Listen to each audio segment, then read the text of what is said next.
delegates, please welcome Andy Fox and the Platform Party.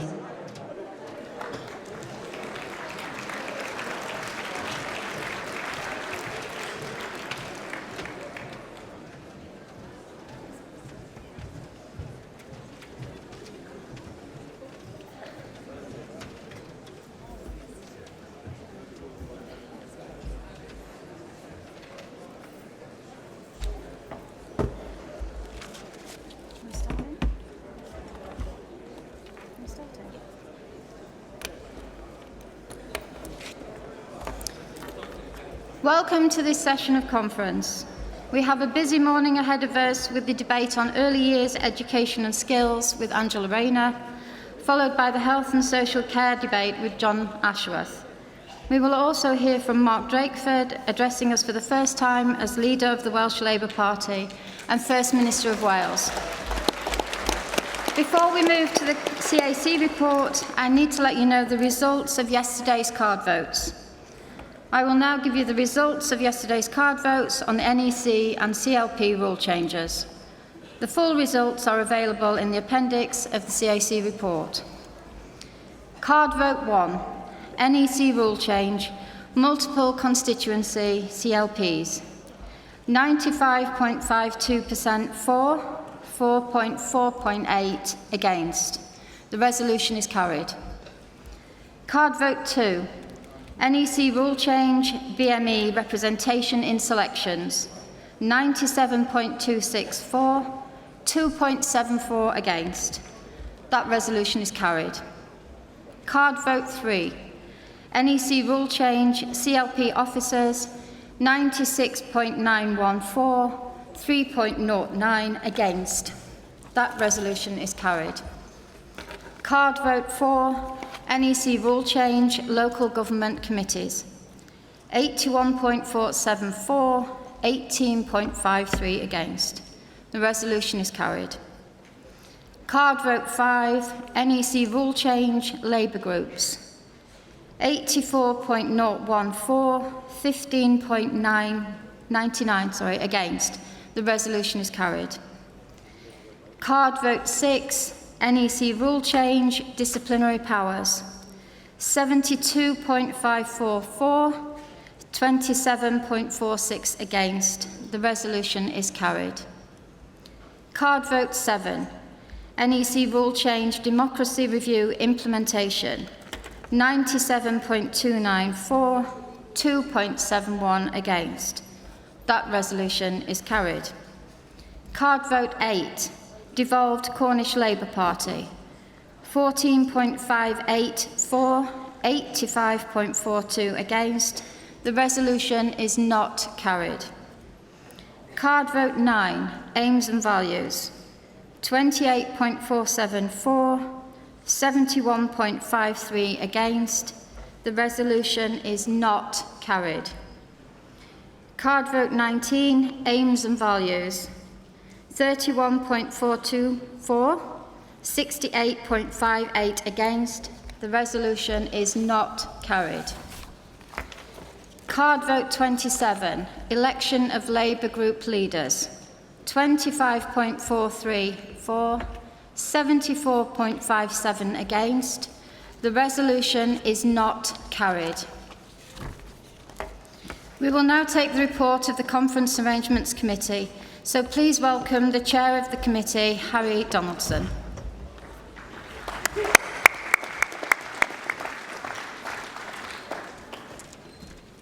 Chair, Conference. Formally presenting CAC2 report. Conference following the priorities ballot. Composite meetings took place yesterday evening, and today we have debates on the composite motions on schools, the NHS and social care. These can be found on pages 14 through to 20 of CAC2. Composite meetings lasted late into the night last night, and I wish to thank the delegates attending and also both to the party staff involved and particularly the hotel staff who helped facilitate a finish well beyond midnight. Composite meetings continue later today, and the timetable for those meetings and room allocations can be found on page 14 of the report. The late finish of composite meetings has had an impact on the time of printing, of the CAC reports, and this may result in delays, and in particular with transcribed versions, for which we do apologise. As well as composite motions from the conference, we also have timetable for debate today, the composite motion for Women's Conference on Rights for Migrant Women. This can be found on page 21 of CAC 2. Today's ballot is the NEC Democracy Review in-year implementation ballot. This takes place between 1 p.m. and 4 p.m. in the ballot area. Details of NEC Democracy Review in-year implementations are printed in Appendix 6 of CAC 2. CAC 2 contains the results of the priorities ballot conducted yesterday, results of card votes on CLP and NEC constitutional amendments announced this morning are found in Appendix 5 on page 32. The results of card vote 28 are on page 21. Emergency motions agreed for debate by the CAC are detailed in Appendix 1 on page 23. Appeals will be heard tomorrow for those that did not meet the criteria. The CAC will also consider scheduling for today emergency motions appeals where requested. Today, conference will debate the early years education and skills, health and social care, and justice and home affairs sections of the MPF report. Details of the reference back submitted before the 19th September are found on pages 9 to 13 of CAC 2, and the CAC will consider reference backs that arise during the course of conference, and the process for taking reference back is detailed on page 9 of CAC 2. A 4-day agenda can be found on page 77, with a detailed agenda for today to be found on pages 4 to 6. Conference, I move CAC report. Thank you, Harry. Does anyone wish to ask any questions or make any points on the Conference Arrangements Committee report? We are looking for brief questions or comments. If you try to make a speech, I will stop you. You have a maximum of 1 minute in which to make your point.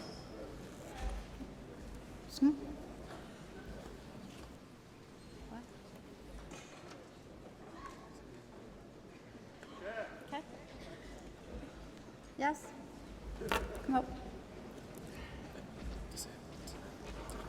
In green. Thank you, Chair. Jill Murdoch, Transport Salaried Staff Association. You made a reference, Harry, to considering appeals today, taking appeals today where relevant. Does that include of the one on the Brexit emergency? Because you gave us an assurance yesterday that you would consider that. And so it will happen before close of play today so that we can be included in the composite tonight if successful. We have your assurance on that. Thank you very much indeed.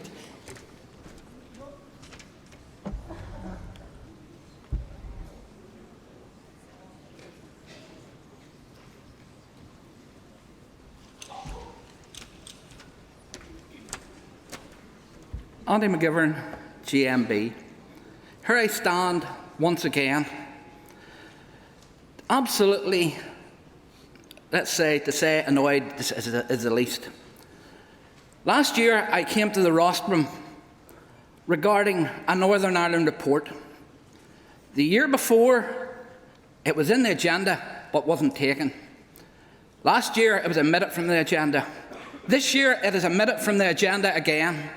I was given assurances last year that this would be corrected. It hasn't been.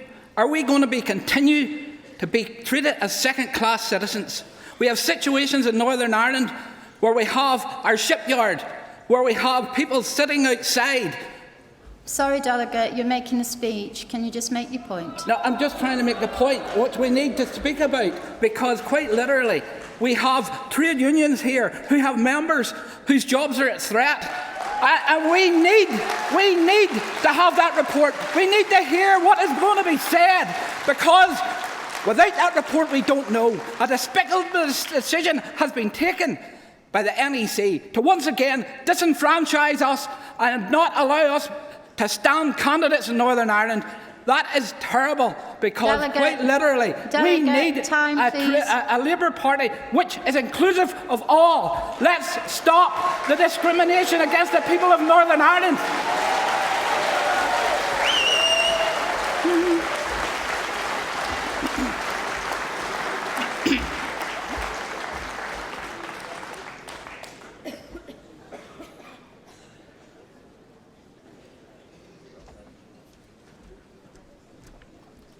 Claire Wadey, Brighton Pavilion. I'm sorry to be here again. We've got a question about the new arrangements for referencing back. We'd like to ask, when will our references back be published so that conference can actually see the written statements that we sent in, which these are just some of them. They're quite lengthy and they have been published. Conference Arrangements Committee has managed to publish other documents that delegates need to see, but not these.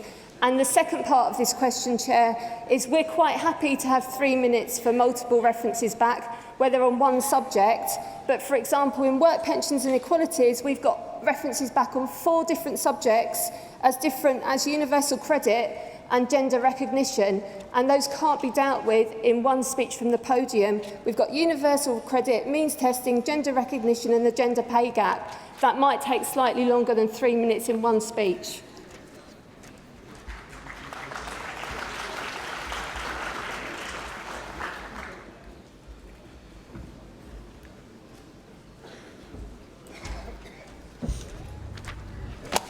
Hi, please forgive me, I'm a first-time delegate. Thanks. I just wanted some clarity. I want to move reference back to the Conference Arrangement Committee report, and my CLP submitted an emergency motion on Brexit that was discarded. And I wanted to ask, how can Brexit not be an emergency? Can we take part in the compositing meeting tonight? Okay.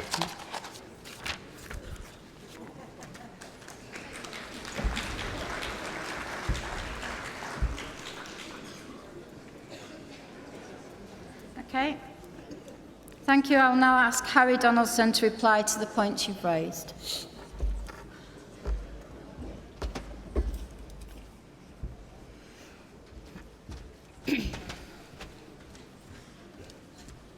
Thanks, Chair.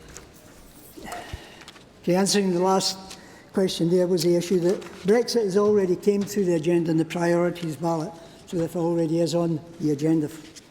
In terms of Brighton Pavilion, and Claire, thank you very much, and we will review your requests, republishing and speaking times. Jill from TSSA, we will timetable, and yes, you have the assurance, we will timetable the emergency appeal, but I've got to say that emergency appeals are not included in composite meetings. They're happy to discuss this at the appeal when we see you later today. We'll get that scheduled. And as far as Andy's concerned, and your impassioned plea there, certainly I will be contacting the Shadow Minister for Northern Ireland, and will be ensuring some arrangement in terms of how we can resolve that matter going forward, and that will be reported back. I'll get back to you in due course on that one. Thank you. Thank you, Harry. We will now take the vote on the CAC report. Can I see all those in favour of accepting the report?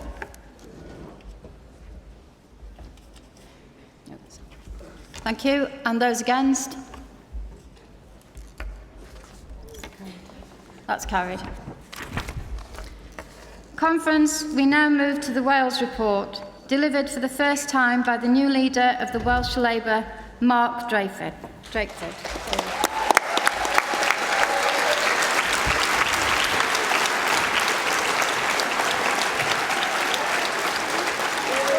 Diolch yn fawr, Andy, bore da. Conference, it's always good to be back here in Brighton again.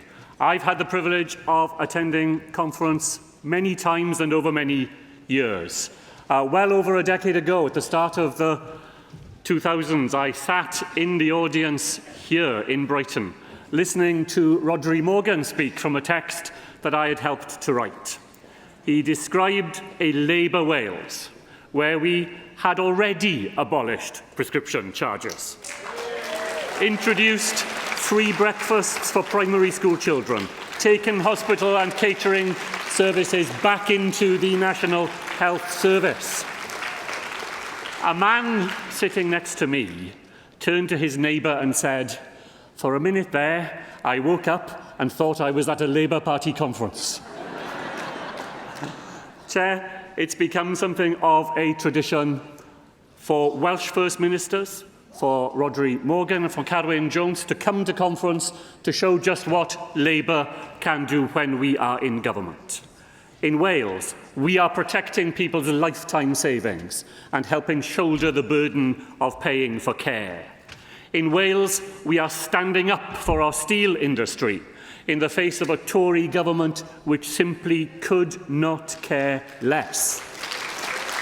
And in Wales, we work in partnership with our trade unions to protect workers' rights. And in this Assembly term, we will put a Social Partnership Act on the statute book in Wales.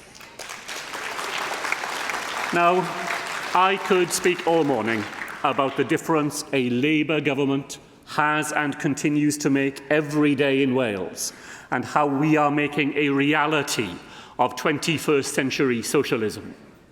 But today, I want to explain why a Labour government in Wales can only do the things we want to do, can only make the difference to people's lives that we want to make, if we also have a Labour government in Westminster. Because, Conference, for the last 10 long years, we have faced a struggle to invest in public services, to reward hard-working employees, and to protect the most vulnerable from the cruelest cuts handed down by Tory governments obsessed by austerity and by balancing the books on the backs of the poorest in the land. That will only be put right when John McDonnell is Chancellor and we have a Labour government in power.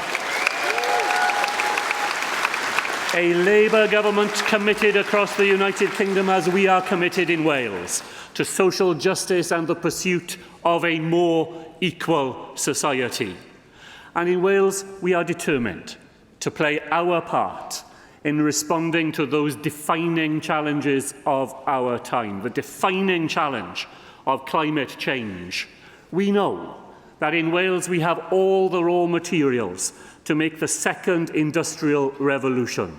We have wind, we have water, and we have waves. But our efforts to create energy from the sea are frustrated all the time by this Conservative government blindly wedded to the market, unwilling to invest, to create new opportunities in which the jobs of the future and the future of our planet go hand in hand together. Now, it was terrific to hear Jeremy say in Swansea only a few weeks ago that the next Labour government will build the Swansea Bay Tidal Lagoon. A lagoon that will send a message across the whole of the United Kingdom and indeed across the world. That's Labour governments working with a Labour Council to keep Wales at the forefront of the renewable energy revolution and to help us to tackle climate change head-on. Now, Conference, I turn to Brexit with something of a heavy heart. 3 years on, and we are no closer to resolving what we were promised would be the easiest negotiation ever. Now, Conference, ever since the referendum, the Welsh Labour government has called on the UK government to do the right thing, to recognise the national crisis we are so clearly in, and to do the hard work of putting our country back together again, to work across parties and to find a way forward to protect jobs and our economy, to heal the wounds of division which are splitting this country apart. Now, Theresa May's priority was keeping her party together. Boris Johnson wants to destroy that party and recreate it in the image of Nigel Farage. Not a government, not even a party, but a single-issue sect. They've shut down Parliament and they've told the highest court in the land that they would do it again if they don't get their own way. For Wales, this is catastrophic. The Welsh economy could be 10% smaller as the result of a no-deal Brexit compared to staying in the European Union. A crash-out exit could cost up to 50,000 jobs in Wales alone. It would decimate our manufacturing sector in just the same way that Thatcher decimated our coal and steel industries. Wales didn't vote for that. Wales didn't vote to become poorer. And faced with the deep and lasting damage this Tory Brexit will do to our country, we say it's time to go back to the people in a second referendum where Remain will be on that ballot paper. And Conference, I can tell you now that my Welsh Labour government will continue to stand up for Wales by campaigning wholeheartedly, vigorously and unapologetically for Wales to remain in the European Union.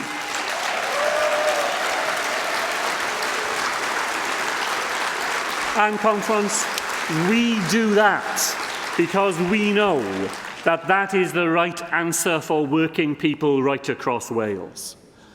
Brexit has torn at the very fabric of the things that we cherish, and that includes the United Kingdom itself. Those pursuing Brexit have used and misused this union for their own narrow and ideological ends, to drive us away from the partnerships we have developed with our European friends for over 40 years. Now, we should be under no doubt that the voluntary union of 4 sovereign nations here in the United Kingdom is under threat in a way that it has not been during my political lifetime if we do not act. Our nation and our country is at risk of splintering, replacing one narrow nationalism with another. To survive, it has to be Labour, it can only be Labour, that articulates a different vision for those repelled by the poisonous politics of division and of despair. Our task under a new Labour government must be to build a new United Kingdom, one that genuinely works for all of its 4 constituent parts, a new political, constitutional and economic settlement for this United Kingdom, founded on our values, our 21st century values of solidarity, equality and respect. And if that's what we want to see for our country, then we should want to see it in our party too. As First Minister and leader of Welsh Labour, I want to work with you and with others across the United Kingdom in that task. Our job is to build those common bonds between us wherever we may be, through fundamental reform of our United Kingdom, and by remaining as proud and positive members of the European Union, we can offer up to communities throughout the United Kingdom an alternative to the narrow nationalism and worn-out imperialism bleeding across our politics. We have bitter and painful experiences in Wales of the vandalism wrought by successive and careless Tory governments of the past and of today as well. We have been at the sharp edge of their economic and social destruction and dislocation. Brexit risks moving the ground underneath us even further away if we cannot offer up a vision of something better, a progressive and social democratic response to the easy answers of nationalism and populism across the world.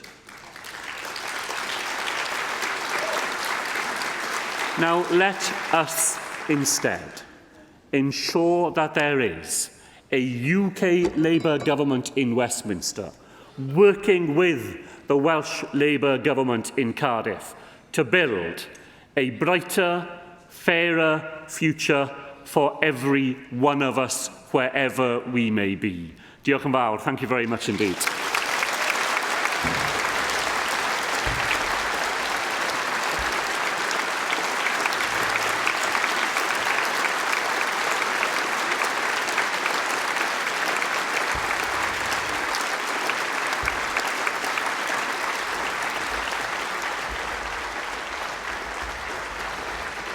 Thank you, Mark. It's always good to hear Labour values being put into practice in government. Conference, we now move to our first policy debate on early years education and skills. I will ask Angela Rayner, Shadow Secretary of State for Education and Skills, to open the debate. But first, a video.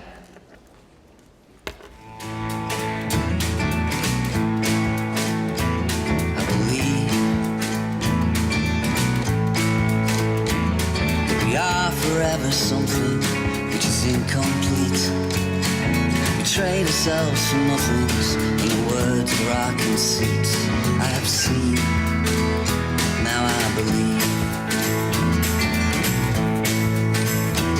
the ceaseless, seamless strain of your hearts one day cause itself to make a start with me.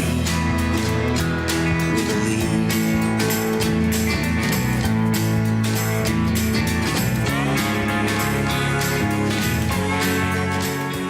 Things are moving much more quickly than in the past, and I think the information that's available through the internet and the mobile telephone and so on is creating a speed of change which will take us all by surprise.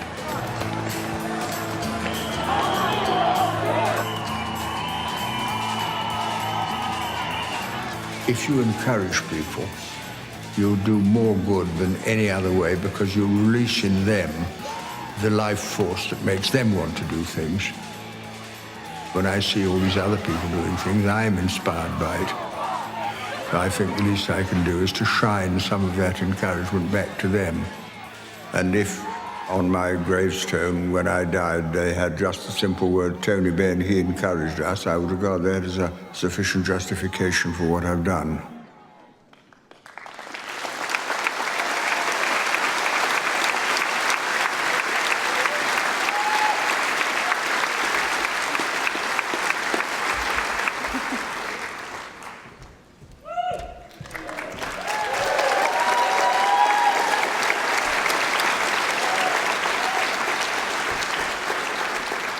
Conference, it's an absolute pleasure to follow Mark. And what a contrast he is to the three Tory Prime Ministers.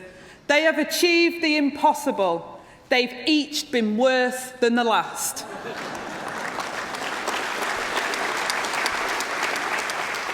I chose the short film that we've just watched because Tony Benn encouraged me. I was a care worker in my teens threatened with outsourcing. I'd never heard of a trade union until then. But I found out, and we won. And by 20, I was a shop steward, and now I'm here, obviously 21. The Labour movement gave me an education and a vocation. Conference, people sometimes point to me as someone who had a difficult start in life. She can do it, they say, so why can't you? But actually, it's not true. My life shows the opposite. Any success that I've had is shared by our movement and the Labour governments that provided the council house, the minimum wage, the welfare state and the Sure Start Centre that enabled me to achieve it.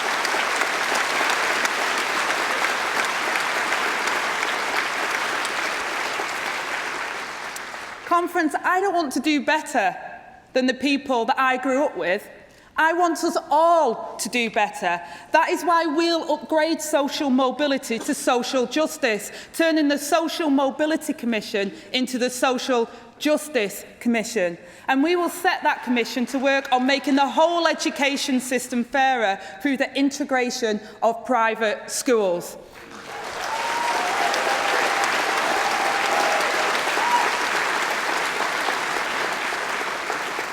Myself and John McDonnell will set out further steps the Labour government will take.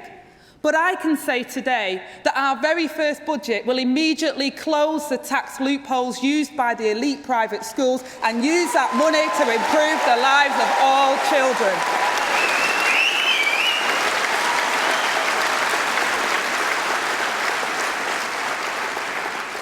As the next Chancellor, John McDonnell will remake our economy for social justice by taxing privilege, redistributing wealth and reinvesting in public services.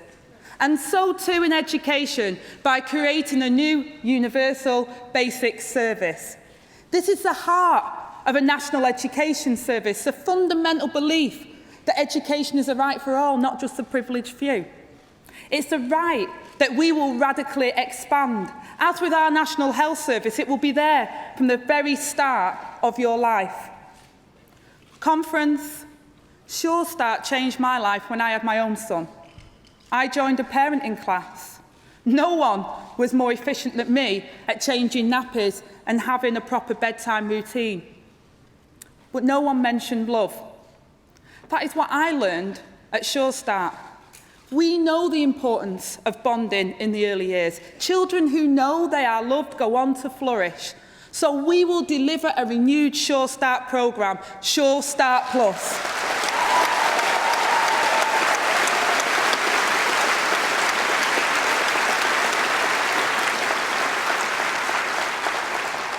Conference, the next Labour government can transform lives like the last Labour government transformed mine. Alongside it, we will introduce a new service, free nursery education for all 2-, 3- and 4-year-olds. Not childcare on the cheap to get parents back into work, but an early education service led by professionals designed to develop the whole child. Because wherever free education isn't available, we will step in and provide it.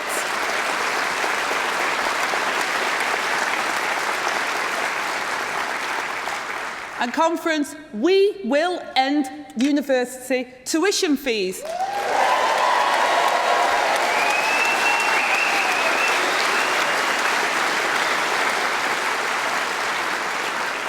But also, we have to further an adult education so that lifelong learning is available for all. And in a matter of weeks, our Lifelong Learning Commission will report outlining a new, radical and necessary vision for the future and further of adult education. For the first time, our National Education Service will set out clearly to all of our citizens their basic rights to education throughout their lives. And I believe it's right too that we combine local accountability with national standards. Let me give you an example. Before I became an MP, I was a volunteer for the Samaritans.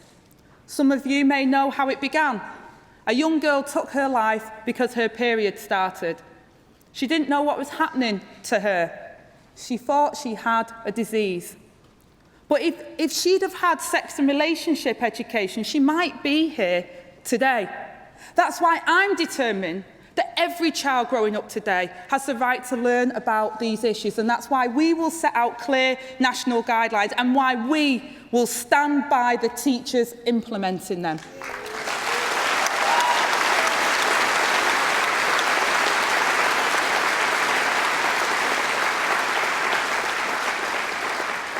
There will be no opt-out in our National Education Service for equality. Every part of the system will be bound by its principles, united behind its values and held to its standards. And when existing institutions are not fit for that purpose, we will transform them.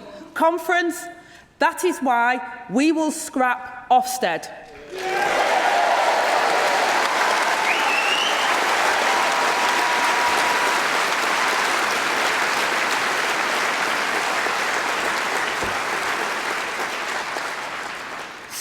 Schools will no longer be reduced to a one-word grade or subjected to a system that hounds our teachers from the classroom. A new system of peer review will deliver school improvement led by the experts in our schools who can achieve more working together for the common good. And a new independent body will ensure that every provider from nursery to colleges delivers the education that will be the right of every citizen. And we will also protect that right by ending the spiralling cost of school uniforms.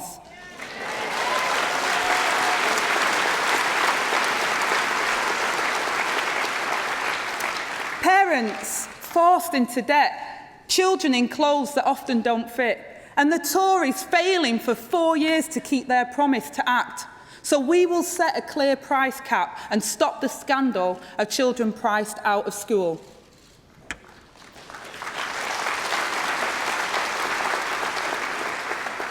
Conference, 50 years ago, in the face of the establishment opposition, Jenny Lee founded the Open University. Struggling to complete the campus before a general election, she went to the site and personally spoke to the construction workers. She told them, "This is not another university for other people's children, but for yourselves." They worked through their holiday to finish building it, and it still stands today. That means so much to me, because I too needed a second chance with my own education. So many of us will have been told, maybe university isn't for you. But if our education system isn't for everyone, the problem isn't us, it's the system. So we will establish a comprehensive and cooperative university.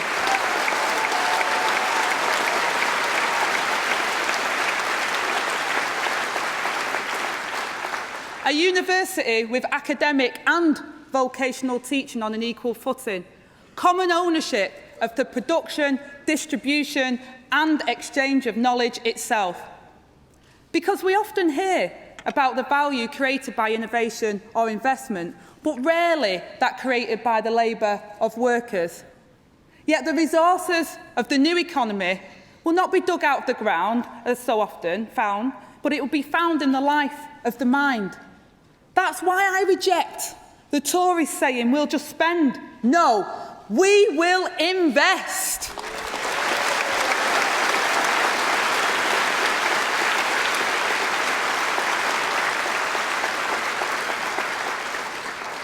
It's an investment that will earn dividends as the next generation pays back in full. But we will reap a return far richer than any sum of money, of human potential realised. Because it's not just our services and industries that austerity hurts, but our people too. Conference, the Tories have broken Britain, but we will rebuild it. Thank you.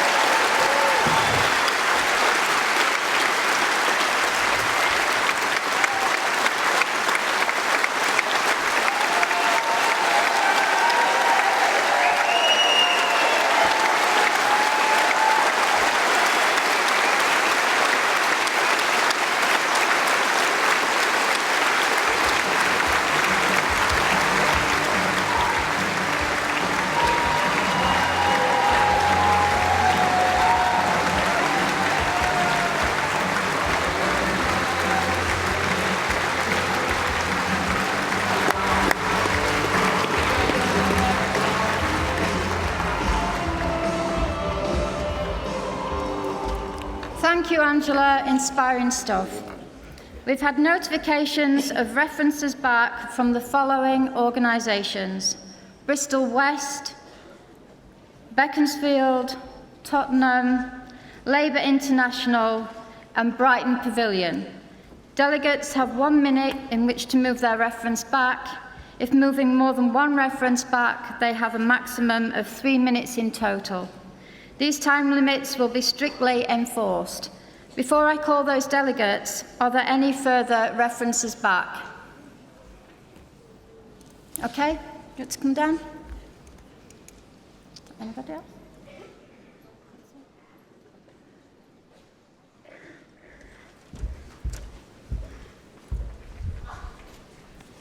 I could start. Please specify which sections precisely you wish to reference back.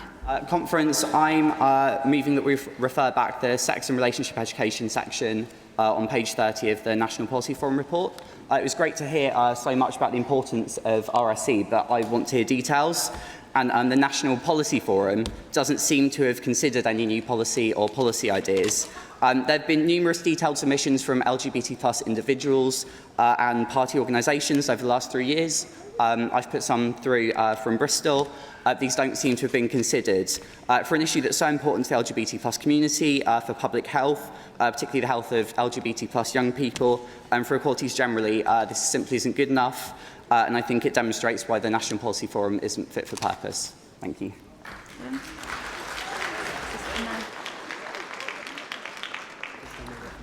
So, does the delegate from Bristol West wish to move their reference back?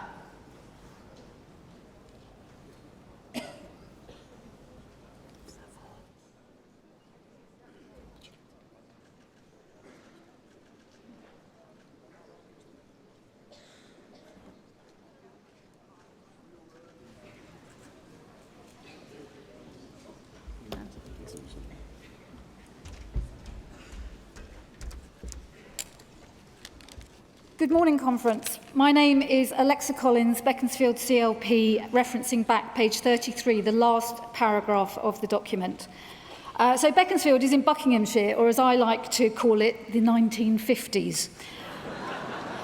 I'm glad you laughed, because frankly, the Labour Party cannot, with a straight face, present a policy document which charter says it will provide education which is available universally, tackle structural barriers and be inclusive and equitable, while continuing to do nothing about ending the process of selection and the 11+ in the areas where it is still obligatory. It is great that you will scrap Key Stage 1 and Key Stage 2, but unless you scrap the 11+, you're not ending high-stakes testing in primary schools. You're not even close. For these reasons, I reference back the last paragraph and I ask you to insert the phrase "and end obligatory 11+ testing where it still exists." Thank you. Tottenham CLP.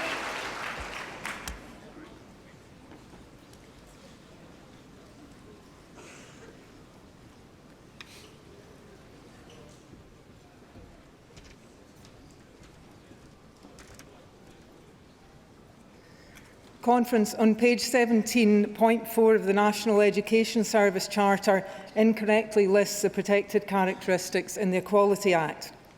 Neither sex nor gender reassignment are listed.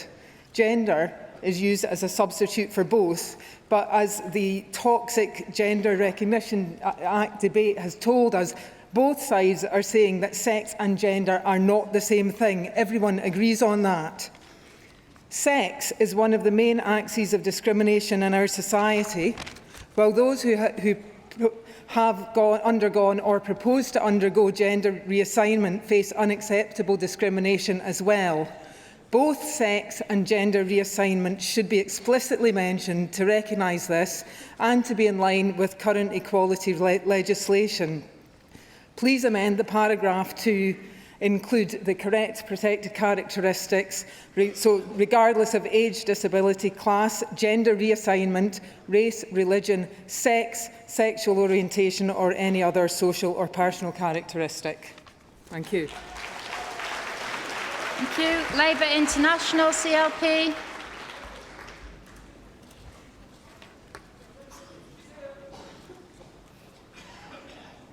Labour International CLP.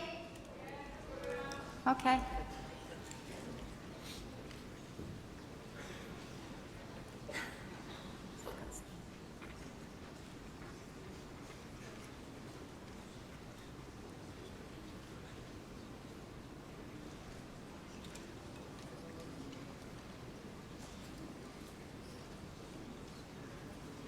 Labour International CLP, can I ask you to come to the lectern? Thank you.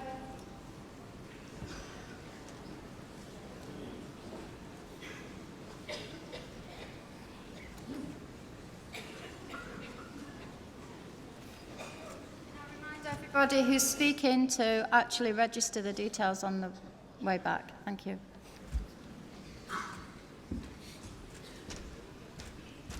Okay, Jenny Samahimbo from Labour International. I want to reference back the section in the Education and Skills MPF report dealing with institutional issues. I was very concerned to find that despite the fact that youth services and fostering services have been decimated, have been privatised, that children's centres have closed down, that so much of social services have been outsourced and privatised to companies like G4S, yet in the education and skills paper, there is just one reference to social work and community and family services in local communities. If we're really concerned about troubled communities and left behind communities, surely we can't allow family and communities social services to be outsourced and privatised and say and do nothing about it. I really do think that we need to spend some time thinking about how we address these issues and how we bring those services back into public ownership and stop the privatisation and decimation of children's services in local authority. Thank you. And finally, Brighton Pavilion in no more than 2 minutes.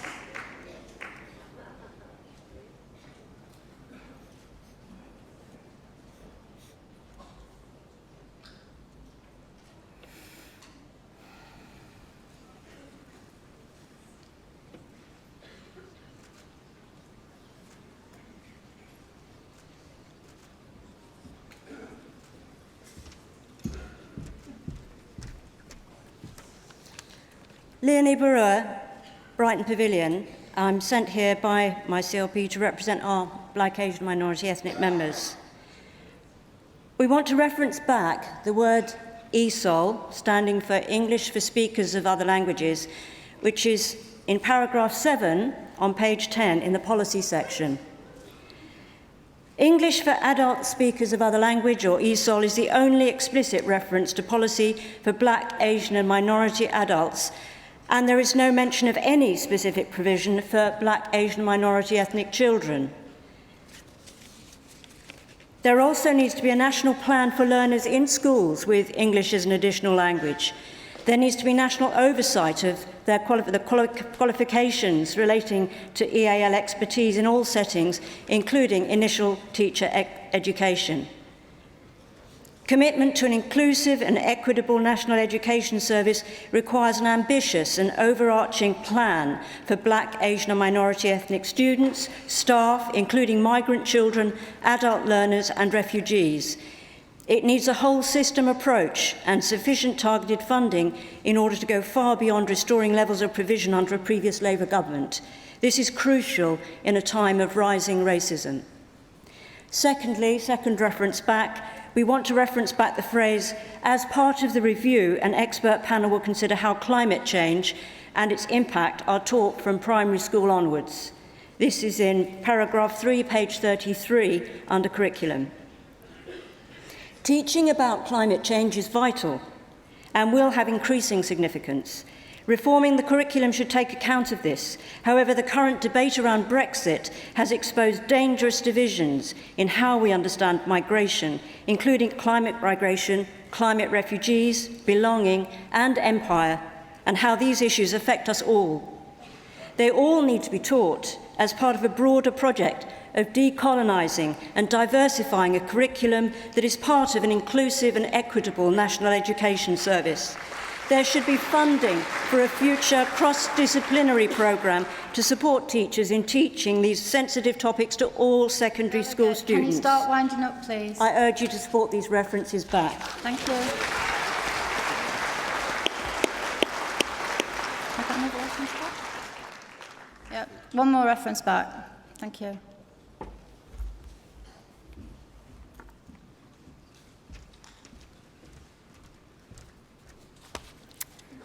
Sheila Doré, Chinkford and Woodford Green, CLP, 43 years a teacher in comprehensive schools. I move the reference back of paragraph 4, page 13, and paragraph 3, page 14, reference to the discussion of grammar schools. We move the reference back because we believe that in a national education service, there should be no place for grammar schools.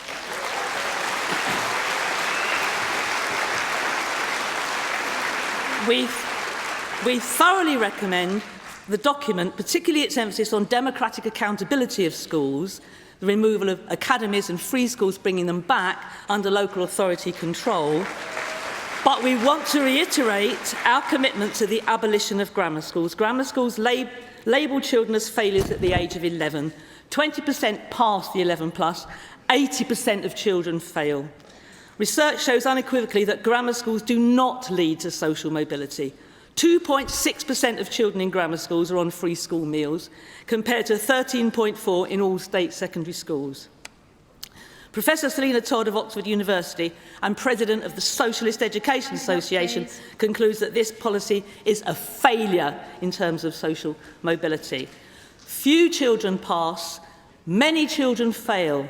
This is not a policy for the many and not the few. It is the reverse. We must have a policy for the many and not the few, and that's the abolition of grammar schools. I move the reference back. Thank you. We will now take speakers from the floor. If you would like to speak for or against a reference back, please specify that. If you are called, you should come to the speaker's desk first. And aside here, I feel a bit like an airline stewardess here. And don't forget to tell us your name and the organisation you represent when you start your speech. Once again, can I say that you should stay in your seat and put your hand up to indicate if you wish to speak. If you stand on your seat or jump up or wave props, you will not be called. Don't forget, you are only allowed to speak once at conference, so please don't indicate to speak in this debate if you are intending speaking in a debate later in the week. Can you indicate if you want to speak? Thank you. Yep. Is it delegate here? Yep. The delegate at the back, right at the back. Right at the back there. I need to put my glasses on to have a look at you. No. Yep. And the delegate. No. Thank you. I'll call 3 speakers at a time.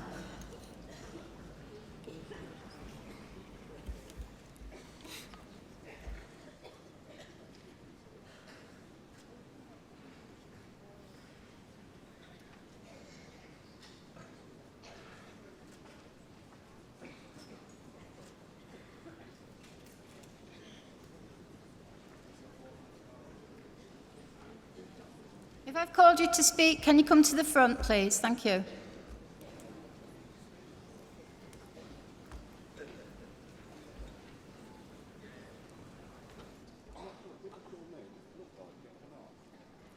While we're waiting for people to register, I'll take another round. Can you indicate if you wish to speak? Yep. Do you want to come forward? Yes.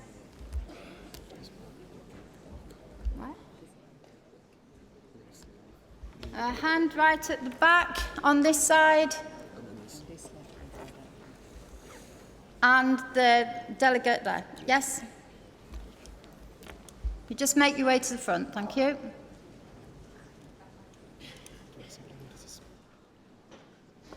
Yeah. Do you want to come up?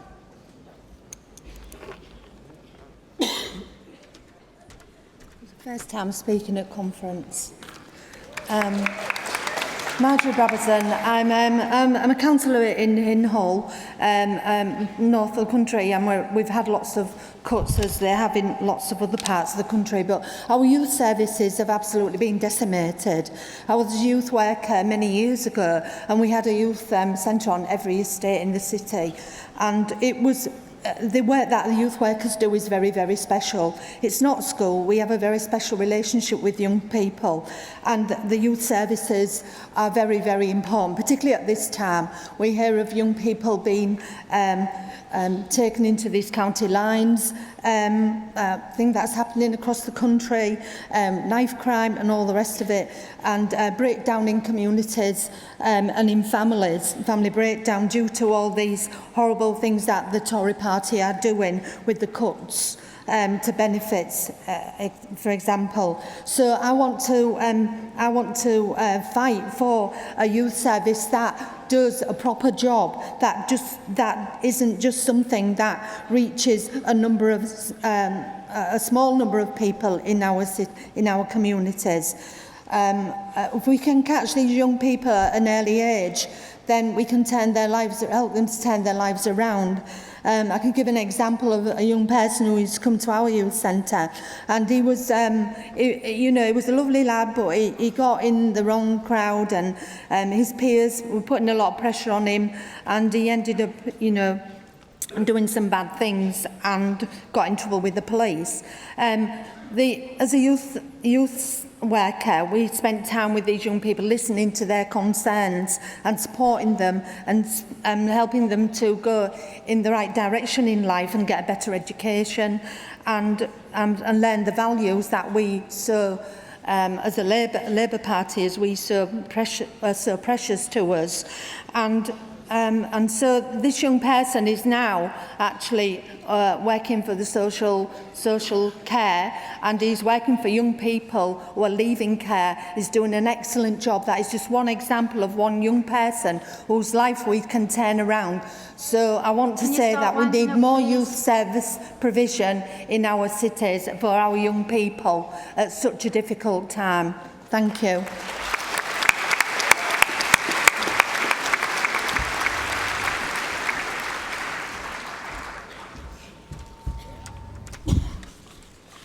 Hello, Conference. My name is Yvonne Murphy, and I am a first-time speaker at Conference. Thanks to an all-women shortlist, 2 weeks ago today, I was selected as a parliamentary candidate for Monmouth. My job is to oust David T.C. Davis, and I intend to do that by leading a campaign of hope, compassion, opportunity and unity. And I have a secret weapon.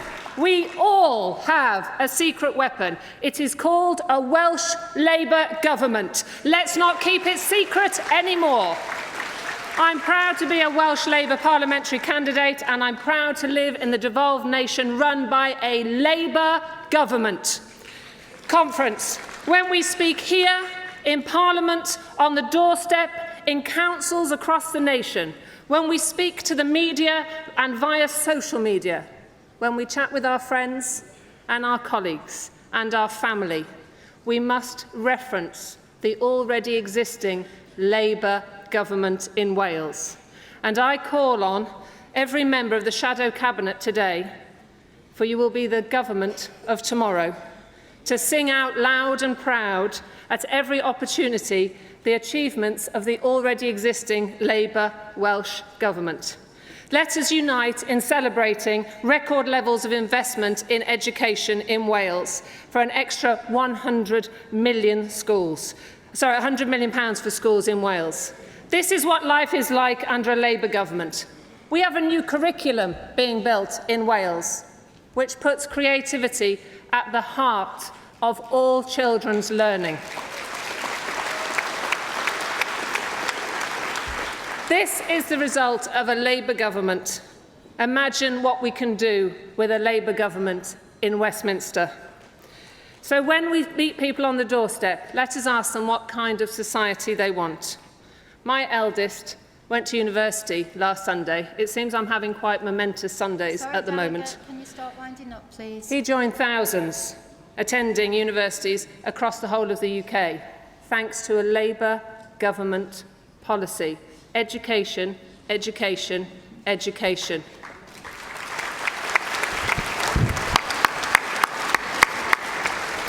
Finally, Conference, I would like to say, look to Wales when you speak to people. Look at our existing government. Hold it as a beacon of hope. Can you wind up, please? Thank you. As we begin to heal, not just as a party but as a nation, compassion, hope, understanding, unity, education is all. Thank you.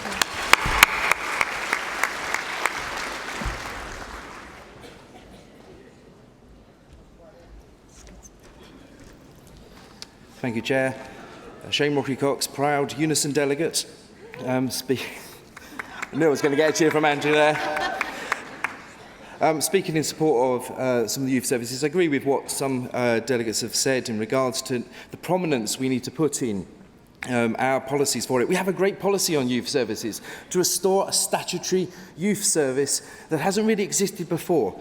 We have such a rise in knife crime, county lines, and lack of safe places for young people to go. And we need to shout about this so much more. Education is not just about grades, exams. It is about life skills, confidence, self-esteem. But a wonderful Unison report that came out last year said since 2010, £400 million has been cut to these vital services for young people. 13.3 million just in the last 3 years alone. That's 4,500 youth workers. How many young people's lives has that ceased to help, ceased to influence? And now we see a rise in knife crime. We see some of the most poorest and vulnerable in our society affected. So we need not only a statutory youth service, we need Labour government to fully invest in that, fully fund it. I hope this will be considered, and I hope conference will back that and support our young people, because they are not just our future, but they're here today as well. Thank you, conference. Thank you.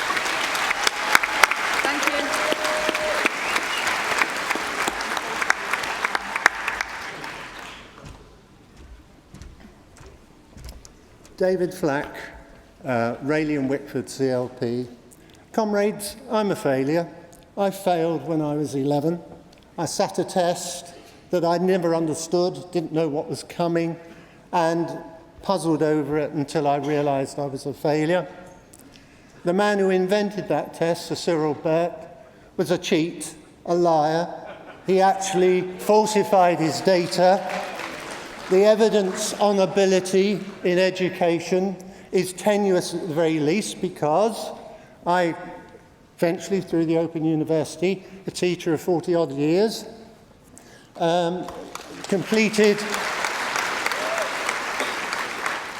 completed psychology courses, became a Master of Science in Psychology, and I can tell you now, probably the majority of psychologists, not all, because there's some very right-wing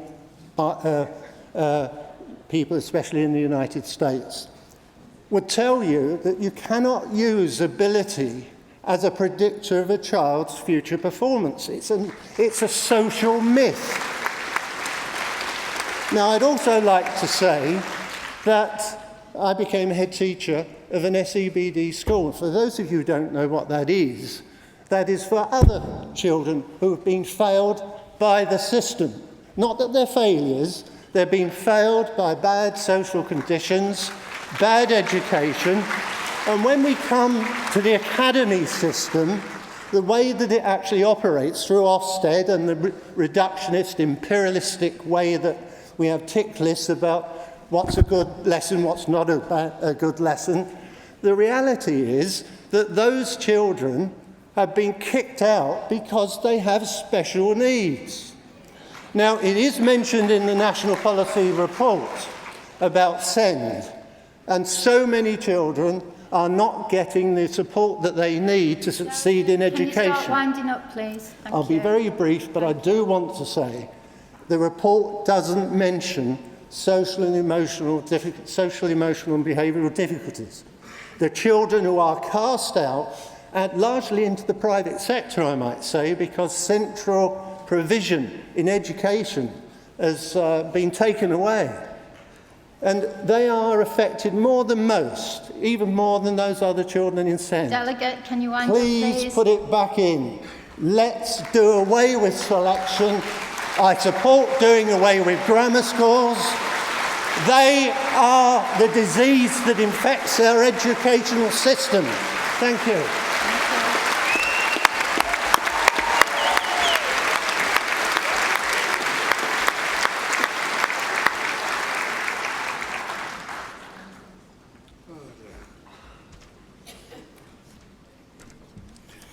Look your audience in the eye, but I don't look people in the eye. I'm autistic, unfortunately. But there you go. This is my first ever conference, and I am here from Coventry North East, and I'm speaking about grammar schools. I went to a comprehensive school myself. I didn't do particularly well, but later on I did go back as a mature student to university. I got a PhD in education from the School of Education at Birmingham University.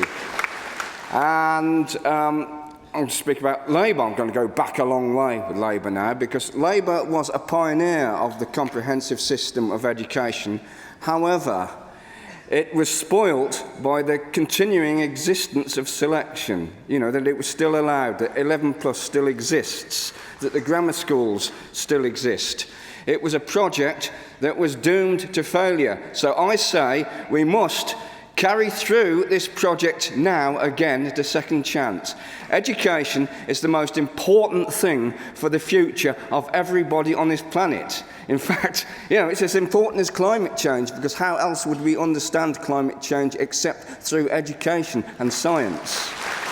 And so, I will wind up. I'll speak briefly, because I hadn't prepared a speech. I just am extemporising.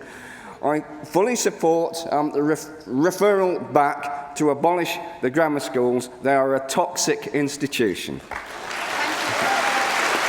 Oh, that was quick.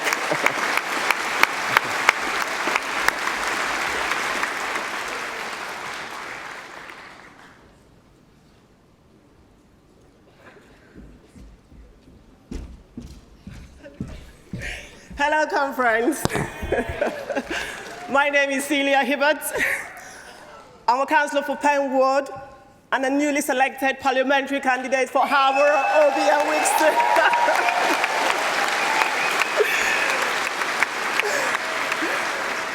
Newly selected parliamentary candidate for Harborough, Obi and Wixton. In Harborough, we're currently leading the fight on #CloseTheLoop campaign. Post-16-year-old disabled students are being denied access to schools. We are demanding that the government reinstate home-to-school transportation. This should be a legal obligation. Our disabled students are willing to educate themselves. Their families are equally willing to take them to schools. But our government are saying to our disabled, how dare you have aspiration on a wheelchair? I think that's despicable. Things have to change. Now I'll tell you my anger as well as a supply teacher, seeing the academization and privatization of our schools here in Britain. The lack of accountability is abysmal. It trickles down every day. Our schools every day reducing the standard of education we have in a first world country. That is a massive shame. We're meant to be leading in the globe, not following. We need to change things. Our system of education is broken. £7 billion have been slashed from our education system since 2011. When we slash our funding in our education system in Britain, we're slashing the hopes, the dreams, the aspiration, and the potentials of our young people in this country. This also has to stop. But as an internationalist, I'll give you another flip of the coin. When we do this, we start to poach doctors and nurses from third world countries where they're already suffering from abysmal average life expectancies. We need to stop this and start growing our own graduates. Thank you, conference, for listening to me. Thank you.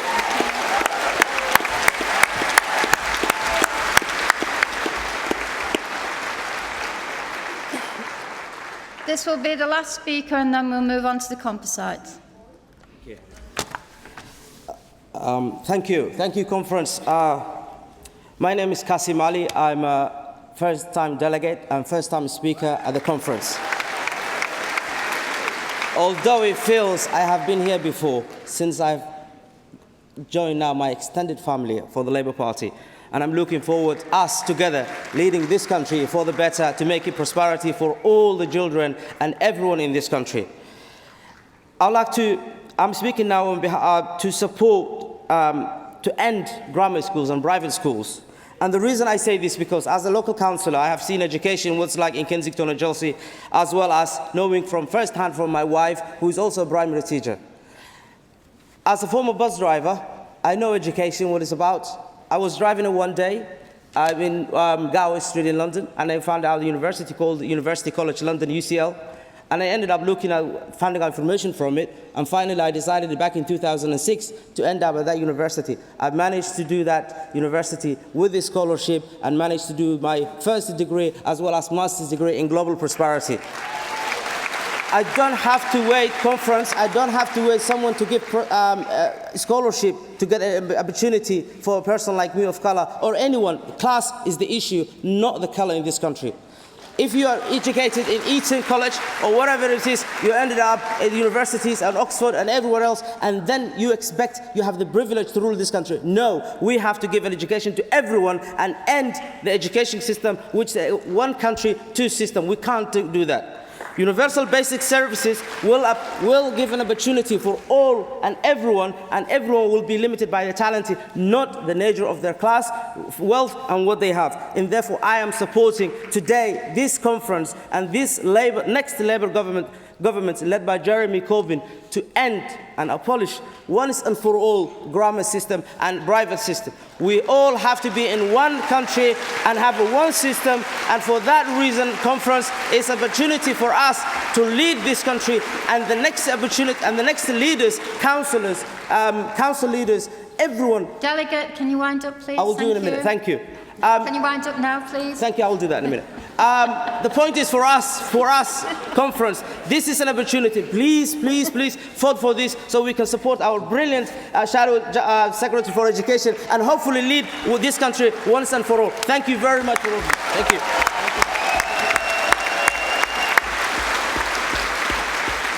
Okay, so we now move to our composite motions on schools. Battersea CLP will move our first schools composite. You have 3 minutes.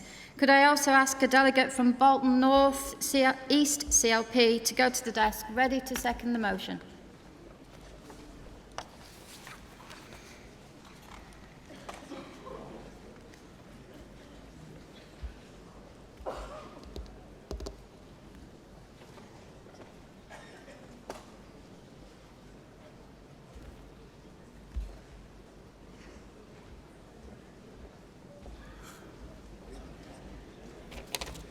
Hello, conference. My name's Lynn Jackson. I'm from Battersea CLP. my first time speaking, but I've been several times to conference. I'm here to support the Labour Against Private Schools motion. Let me give you a little bit of background. I am originally an educational psychologist. The reason I became an educational psychologist is because my parents were social workers. They ran children's homes. Growing up, I lived alongside and in those children's homes. I went to several schools.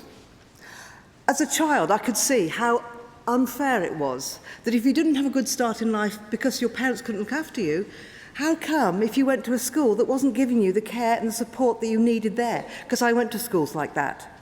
So at a very early age, I decided to become an educational psychologist. Currently, it's about, therefore, giving every child the support they need to make the best chance in life.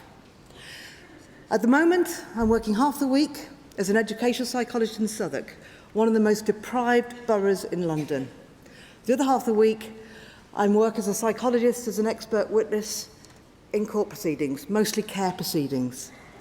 And this is all the more important for me that we realise what we need to do is put all our resources and all our efforts into everyday education for all children, not the 7% who receive 300% more spending on their education. Boris Johnson is one of 20 Eton, is the 20th Prime Minister educated at Eton. His cabinet, 2/3 are privately educated. So it's about not only giving children the education that they deserve to make the best choices for themselves and society, it's about making sure that the people at the top are not that narrow 7%.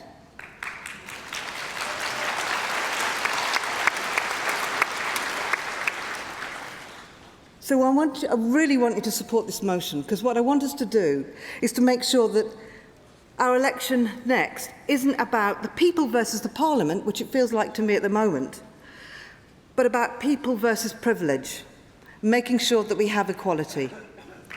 Let's kick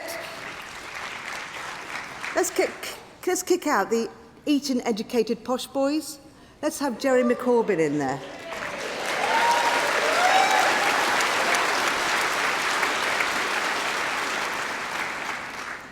And let's build an education system and a society, because it's part of the same thing, that is truly in the interest of the many and not the few.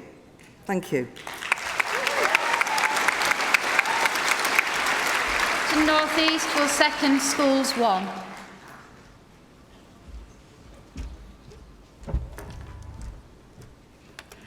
Chair, Conference. Ryan Quick, Bolton North East CLP, seconding the motion on integration of private schools and asking Conference to support the motion.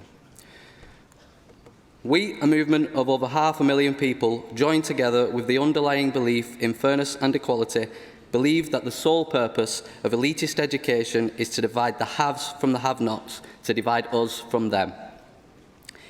Elitist education, based on one's ability to pay, spits in the face of our belief and worldview that society should be structured on merit and one's ability to navigate life based on their own talents and abilities and not on the abilities and talents of their parents. The current structure of society is already heavily weighted in favour of those with the ability to pay, and we as a party should be at the forefront of the movement to rebalance society to bring equity to all. Conference, some will argue that a policy such as this doesn't have much truck within wider society and that this is an issue that most will not hold any definitive position on. If that is the case, Conference, then why not be bold and implement this policy now?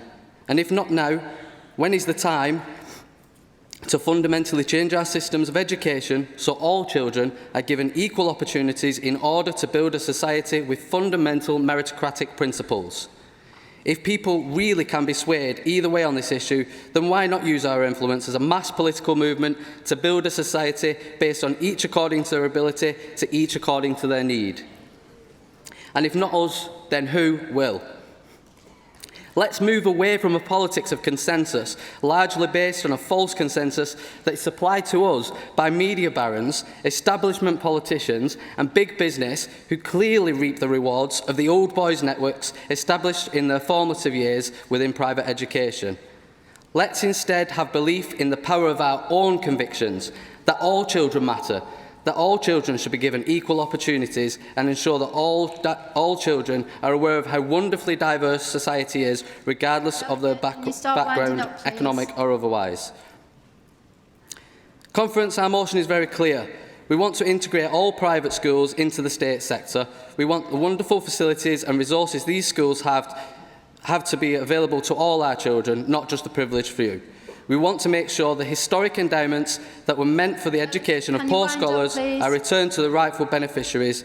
This is not about destruction, it's about building an inclusive, equitable education system for everyone. And Conference, if Eton is good enough for the offspring of the rich, then it's good enough for our children too. Please support.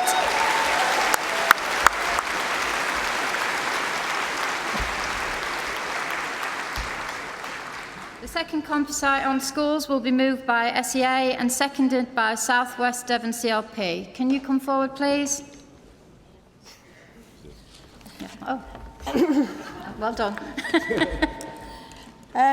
OK, Melanie Griffiths from the Socialist Education Association. Over the last 40 years, there's been a lot of talk about parental choice and devolving power down to local schools. But it's just been smoke and mirrors. The Tories and other governments have achieved the impossible. They've created an education system that is now more centralised and simultaneously more fragmented than it was decades ago. Schools have been taken away from local communities and given to semi-privatised trusts. But ultimately, they are controlled and financed centrally, policed by Ofsted and the testing league table regime. Over the years, any semblance of democratic structure in the school system has been destroyed. And that's what this motion is about, democratic accountability of schools. The ideas in it have been carefully thought out over the last few years and fleshed out in the SEA document, Restoring a Democratically Accountable Education System. So what this motion proposes is that all multi-academy trusts will be broken up and academies will then be brought back into the local authority.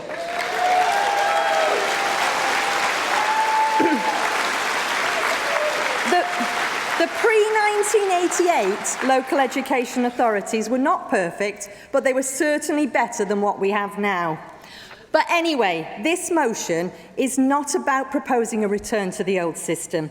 Local education authorities were just councillors. But what we propose is something different. We are suggesting that each local authority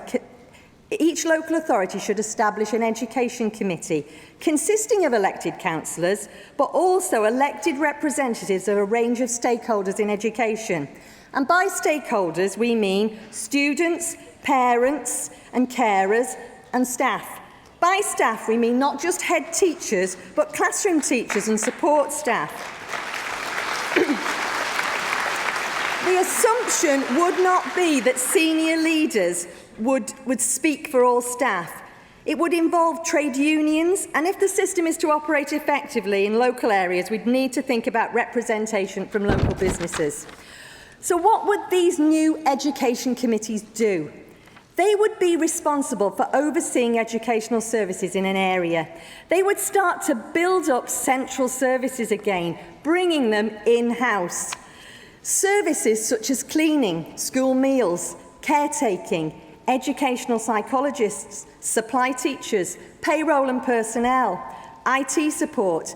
They would develop ways of ensuring schools work together cooperatively and access support and advisory services. Can you start winding up, Delegate, please? We would re-establish teachers' centres and advisory teachers, set up local inspectorate services that would work positively with teachers to improve standards. So I'll sum up now. So if these demands are implemented on the election of a Labour government, we would move towards a democratic education service where schools are accountable and supported. We can reverse the marketisation and privatisation that is destroying our education experience of our young people and start to establish a democratic education service that is focused on the needs of learners, not the school's place in the league tables.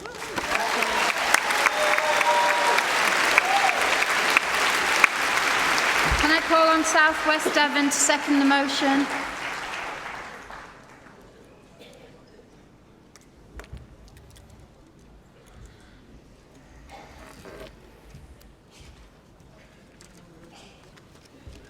Good morning, Angela. Good morning, conference. Ben Davey, South West Devon, CLP. First time delegate. First time speaker. Father of 2 school children and ex-teacher.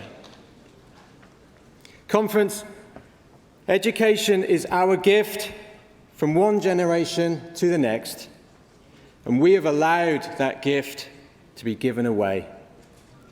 Academies lack oversight, funds can be misappropriated, pay settlements are not necessarily respected, MAT CEOs are earning grotesque salaries, stealing cash from our classrooms. We have allowed the toxicity of profit and Darwinistic market forces to infiltrate the very arena we entrust with the care of the most precious things in our world, our children. This cannot go on. The Attlee government won a landslide with a message of hope. And policies that inspire will invoke that spirit once again. Imagine all children enjoying schools that nurture, governed by creativity and compassion, not profit. Conference, we second this motion.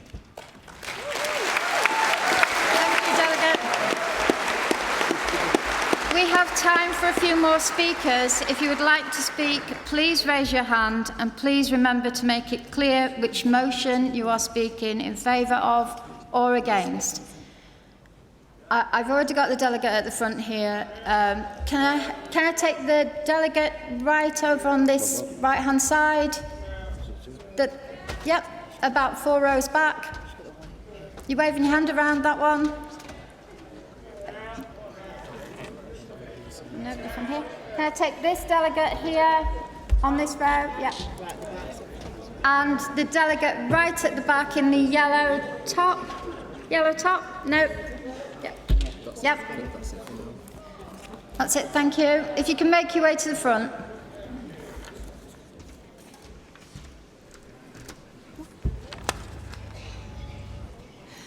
Chair, Conference. Sarah Hacker from Unite, speaking on education, and also the new chair of Reading District Labour Party. Conference, as a parent, school governor and councillor, I speak as someone who has real experience of what's happened to our schools. There is a crisis in funding. Schools in England have had a 13-year real terms freeze, an unprecedented period without growth. There is a crisis in accountability. In the last decade, we have seen our school systems transformed, but not for the benefit of our children. Around half of all children in state-funded schools now are taught by an academy trust. And a recent Select Committee report complained that parents and local people have to fight to obtain even basic information about their children's schools. These schools are accountable not to local councillors like me, but to officials in Whitehall. And as a recent Educational Policy Institute report found, academies do not perform better than maintained schools. And we are facing a crisis in respect to the well-being of our school children. They are at risk of being turned into exam machines rather than experiencing all the benefits of a full, well-rounded education that allows them to flourish. Creative arts are being cut and hit by many schools. Music, art and drama subjects are being cut back in favour of so-called core academic subjects. And I argue creativity is a core subject. Without it, we won't have a fully skilled workforce. We welcome Labour's commitment to a new education service in England, which must combine democratic oversight, universal standards and the opportunity for everyone to flourish from cradle to grave. It's the least our children and our communities deserve. Thank you. Thank you, Delegate.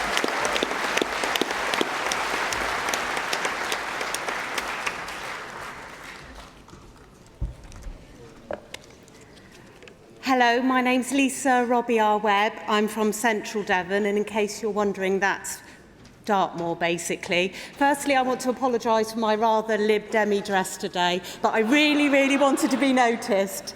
But I'm a mum. I'm not an expert. My local academy, and by the way, it's our only school in our rural area, so we don't have much choice. But it's a fantastic school, but it started to fail. And those things came to light very suddenly. Because guess what? Nobody was really scrutinising. Nobody knew what was going on. We could kind of feel it in the water, but we didn't know. And then all of a sudden, 74 job cuts were coming up, particularly in the areas of performing arts and sport. And we were really upset about it. But guess what? I'm an expert now, because I realised we had no voice. How could I communicate with the other parents? How could I talk to them? I went to the website to find out who ran our school. Guess what? We couldn't find out who the members were, the top people who were making the decisions. We had to go to Companies House and dig around to actually find out who had made those decisions. So I've got 2 children there. The school is virtually bankrupt. The Regional Schools Commissioner suddenly woke up and went, oh my gosh, I haven't done my job. I haven't been looking at this. We have actually been lobbying to ask that they put us in the decision-making process. They were going to meet in September, and apparently they'd talked to some stakeholders, but none of us knew who they were. So we gave them a funny thought, which was, would you like to talk to the parents and the communities, your customers, about what we think? And because of a group of parents got together, because of our passion for the school and the staff, they're actually going to talk to us now. So that's real community activism. Okay, thank you. So I would really like you to support this motion, because for us in areas where we have a Tory MP who hasn't done enough on this, please support it and create a great future for our children in education. Thank you.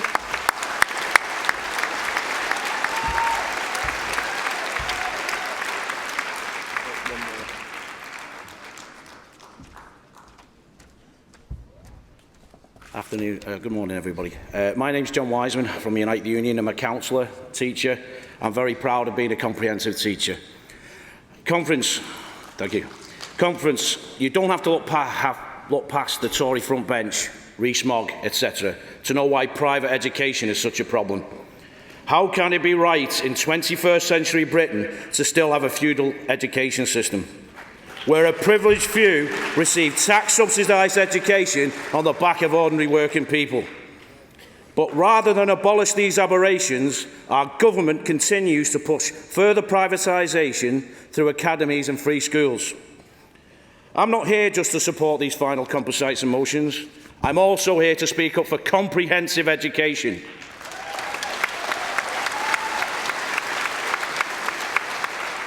Comrades, I was a teacher in a Liverpool great school for 17.5 years, a great comprehensive school. And as an active union officer in education, I've seen the damage these Tory government has done to the children and teachers in that workplace. I've seen the damage to the curriculum, turning our schools into exam factories, failing our pupils on a massive scale and our children. Education staff having their pay and terms and conditions slashed, and morale in schools has never been so low. Chief executives of Academy Change are paid huge salaries, more than our Prime Minister, while public scrutiny has been ripped out of these accountability for schools. Conference, my union supports a national education service. Comprehensive education must be central to that. We must support this motion. We must support our teachers. We must support our education staff. We must support our governors. We should support our children and make sure we get these Tories out, because our education is our future of our children. I support the motions. Thank you.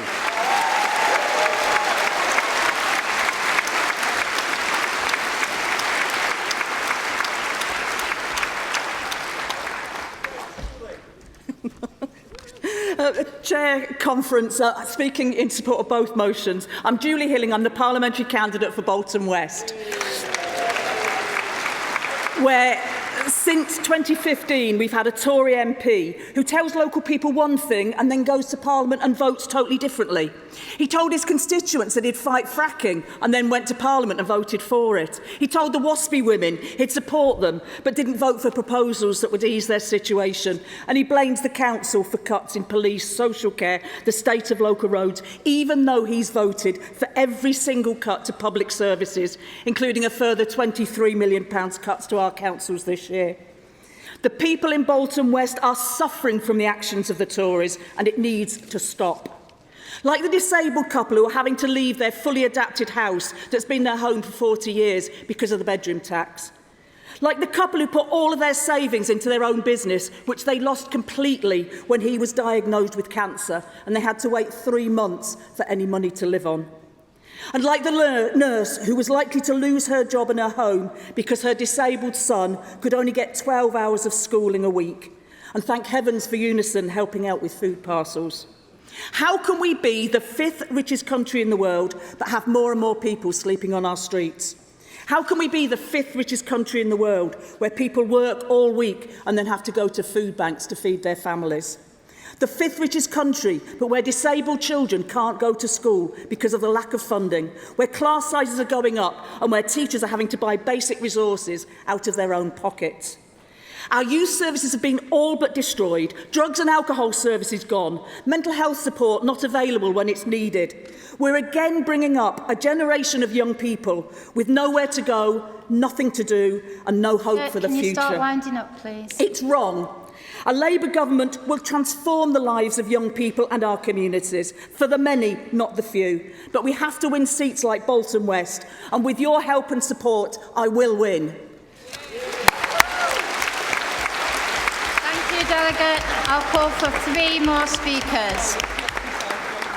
The delegate on my left.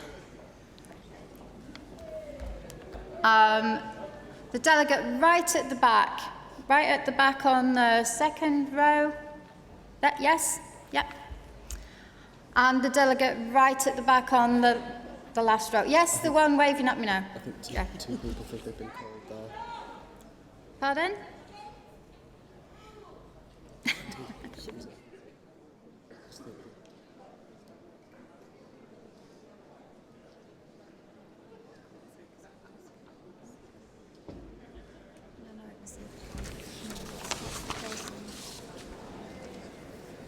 Okay. Good morning, Conference. Nadine Houghton, GMB Delegate and National Schools Officer. GMB is the Union for School Support Staff. Our members working in schools are predominantly women. Many of them led the biggest strike for equal pay this country has ever seen. Last year, the women of Glasgow took on the council, took over the city, withdrew their labour and won equal pay.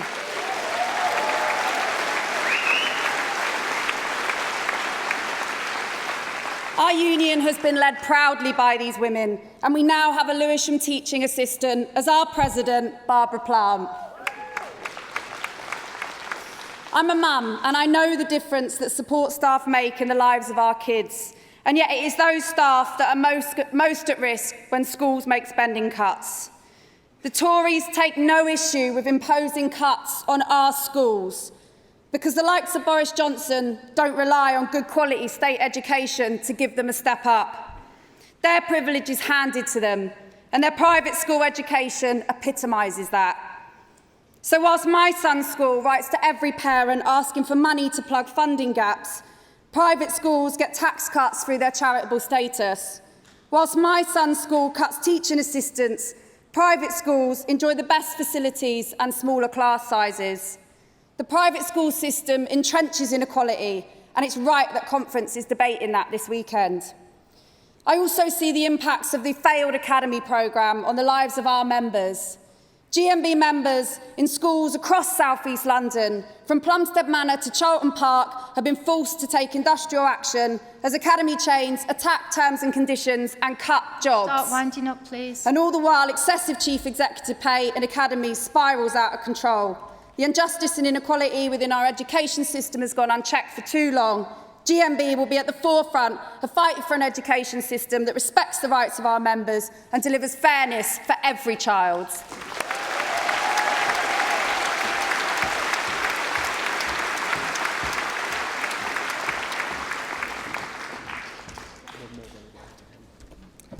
Ethan Waller, delegate for Southampton Test CLP and a very proud student of a good and outstanding comprehensive school.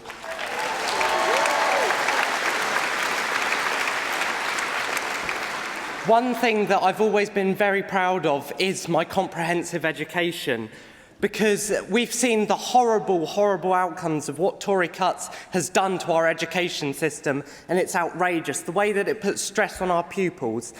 And one thing that I'm very proud of is in our city of Southampton, my comprehensive, Redbridge, is the only one that still offers a full range of not just EBAC subjects, but also option subjects. So design, technology, art, photography, music, to make sure that our young people are prepared for the future. And if you look at these multi-academy trusts, what do you see? You see chief executives taking out bigger and bigger salaries every year while the services are cut. And what this means is that students are being failed. And we must remember, these are the future of our country. We can't put our country in jeopardy just to make sure these bosses make money.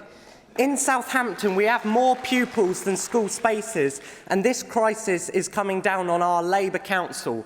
But luckily, because we have a Labour Council, we are committed to fighting to make sure that our young people get the places they deserve.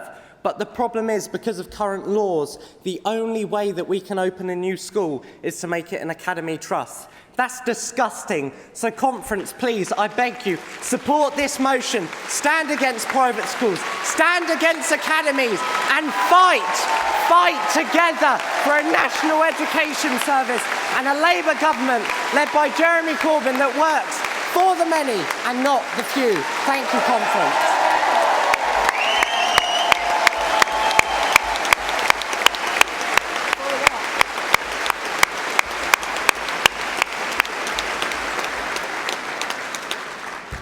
Hello.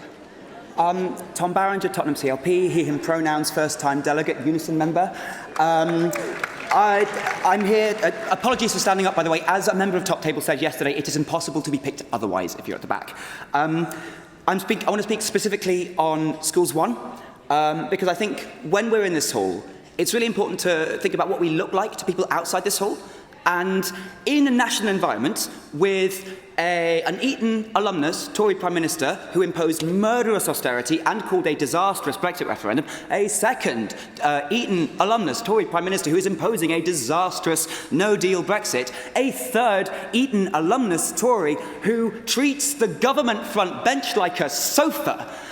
What if we went into the next general election saying, with Labour in power, we will abolish Eton? I think that would get Jeremy Corbyn into number 10. I think that would get John McDonnell into number 11. And I think that would get Angela Rayner into the Department of Education. And that's exactly what we should do.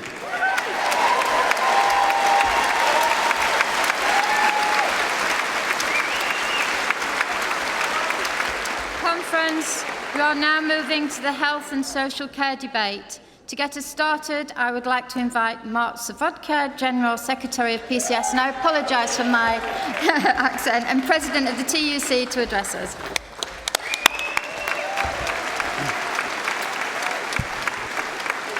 Well, thanks very much, Chair, Congress and Conference. I bring the fraternal greetings on behalf of the TUC and our General Secretary, Francis O'Grady. And I'm delighted to address this as the outgoing TUC President and also a proud new member of the Carmarthen East and Duneville constituency, a constituency we're determined to take off Plaid Cymru in the general election. Now, Conference, the TUC met a week or so ago and had the most united conference. And I want to bring you a flavour of that conference with our greetings. And I want to start by recognising that I saw yesterday the most outstanding speech from Jenny Formby, a General Secretary of this party that we should all be proud of. And Jenny told her story about what happened with her in the NHS. I want to start just briefly with my own story. I passed my own personal milestone 3 weeks ago, 1,000 days since a heart transplant, my 4th life-saving operation carried out by the greatest creation of our movement. And let us be clear, it is the creation of the Labour movement, our NHS. And as Jenny mentioned yesterday, that is an NHS that is a team.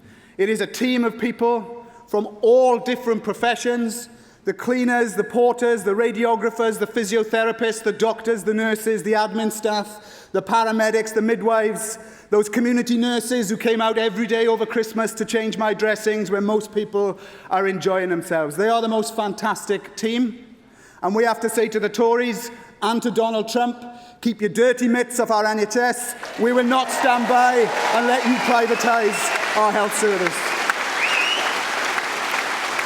But, Conference, I also want to bring you this message from the TUC, and it's simple. Over many life-saving operations and many months that I stayed in Papworth Hospital, I want to make this point about the people who treated me.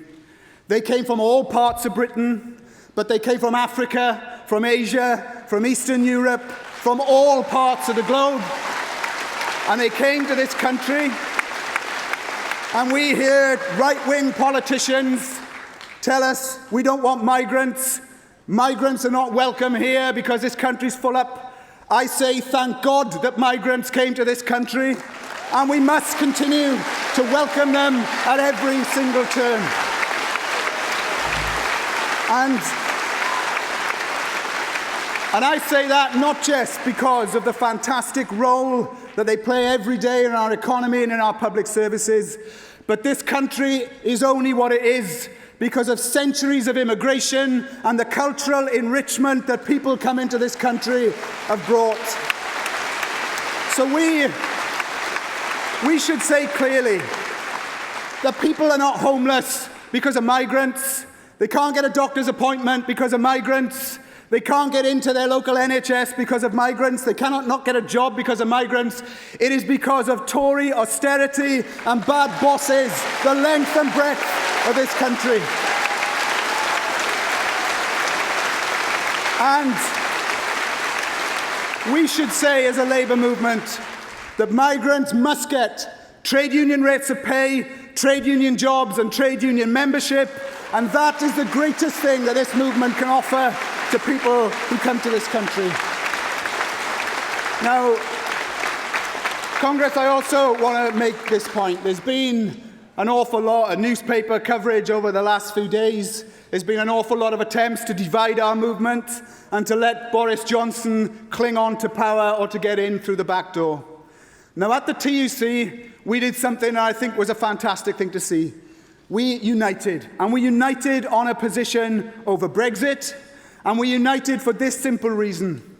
If we let Brexit divide our movement, if we let Boris Johnson and Nigel Farage pretend to the people of the Rhondda and Sunderland and Scotland and parts of England that he in some way is an anti-politician who is on the side of the working man and woman, it will be the biggest disaster ever. Conference, let's be clear about this. Let's be clear about this. Boris Johnson will pretend he speaks for the 52% who voted leave. He speaks for the 1% of the elite rich. And we speak for all those across our country, whether they voted leave or whether they voted remain. So the TUC was clear. We unite to fight a no-deal Brexit. We unite urgently for a general election. Our biggest priority is to get Jeremy Corbyn into number 10. And to say to the people of this country that only Labour and the Labour movement can unite everyone, regardless of which way they voted, by negotiating, unlike Theresa May and her nonsense over 3 years in power, a credible deal that will be put by a Labour government to the people of this country. And that's the way that we can deal with what is something I hope we all remember dearly. When in Wales, the country of my birth, we see the Brexit Party winning yet an election, we should all worry. There is not a single person in the Rhondda Valley, the Cynon Valley, the Merthyr Valley or anywhere else who will gain a single thing from Boris Johnson or Nigel Farage. It is only a socialist government tackling austerity and dealing with all the things you've debated that can give any hope to the people of Scotland, Wales, Northern Ireland, and indeed of England. So in finishing, I want on behalf of the TUC to bring this message, that if we don't let them divide us, if we don't let Boris Johnson get away with it, and we remember what's at stake, we can win this general election. And we remembered last week what was at stake. We had Jeremy address our Congress, we had the wonderful Laura Pidcock address our conference, making it clear that a Labour government will legislate for workers' rights, full employment rights, repeal the anti-union laws, fight austerity. It is a government that when we go to the polls, we should have in our mind when our X goes on the ballot box, the people we see sleeping rough in Brighton and in every major city, the people who sleep in our streets who have a life expectancy of 45, the women in this hall whose life expectancy is currently lower than their mothers. We should remember those disabled people committing suicide because of the disgrace that is a social security system in this country. And we remember our health workers, our education workers, our local government workers fighting with their councils having 40% budget cuts. And we also remember this, our private sector workers who keep this economy going under a Labour government. The fruits of their labour should be in their pockets, not lining the pockets of the tax-dodging billionaires who put their money in the Cayman Islands. So, my final point is this. A final story about austerity Britain. I stand here not just as a member of this party and as an outgoing president of the TUC, but as the General Secretary of a civil service trade union, PCS. A union that's predecessor was forbidden by law after the 1926 general strike of affiliating to the Labour Party. Last week we took a historic decision. In the up-and-coming general election, we will be campaigning for the first time ever for a Jeremy Corbyn-led Labour government. And I tell you why. I have members on strike today, 10 weeks on strike in a government department in Bays. Mainly black women, migrant workers, cleaners, caterers, security guards, porters and messengers. Privatised by the Tory government and treated appallingly. They don't even get the London living wage, some of them on less than £9 an hour. We've had the most brilliant picket lines. And unlike those days, I can remember going to a TUC conference and being told off by the Labour leader that we shouldn't have gone on strike over pensions. The difference here was that all the shadow cabinet have been on our picket line. They all raise it in Parliament. They all stand with the workers. And what is the result? The result is this. After 10 weeks, while there's a little bit to do, these workers were told by Andrea Leadsom they are all going to get the London living wage, not because of her, but because they went on strike, backed by their union, backed by this Labour Party and trade unions across the country. If they can do it, our members balloting now in the CWU, in the UCU, our health workers who are on strike in Lincolnshire, and so many more, can look to a future with strong unions, fighting bad bosses in the workplace, and a radical Jeremy Corbyn-led Labour government defeating austerity. That is what the people of this country need. Greetings from the TUC.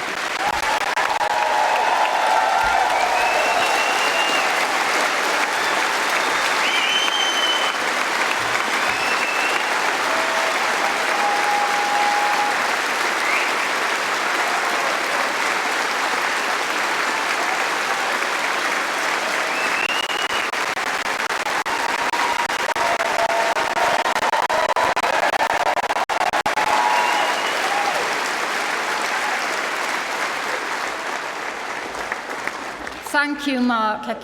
I think they liked your speech. We will be hearing from Shadow Health Secretary Jonathan Ashworth a little later, but first we will be dealing with references back from Brighton Kempton, Sheffield Hallam, Brighton Pavilion, Liverpool Wavertree. Does anyone else wish to move a reference back? No? Thank you. Does a delegate from Brighton Kempton wish to move their reference back?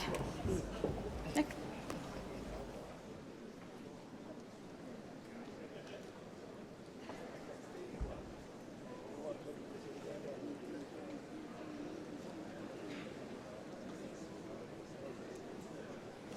Can I ask Sheffield Hallam, Brighton Pavilion and Liverpool Wavertree, if you're moving your reference back, to make your way to the front, please?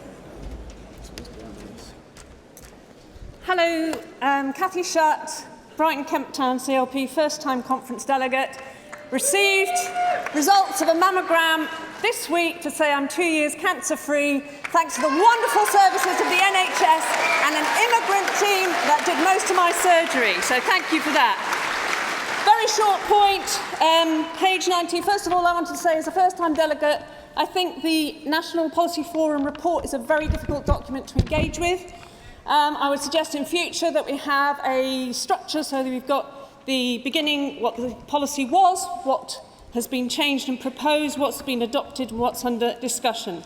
I think what I'm referring back is dealt with in the second composite, but we just wanted to say we think that explicitly on page 90 in the discussion around integration, there needs to be a very explicit mention that we are going to scrap integrated care partnerships and that the NHS will be run according to Nye Bevan's principles of funding by us all on the ability to pay and access on basis of need and equality. So we would like that explicitly stated on page 90, second paragraph. Thank you, Dargett.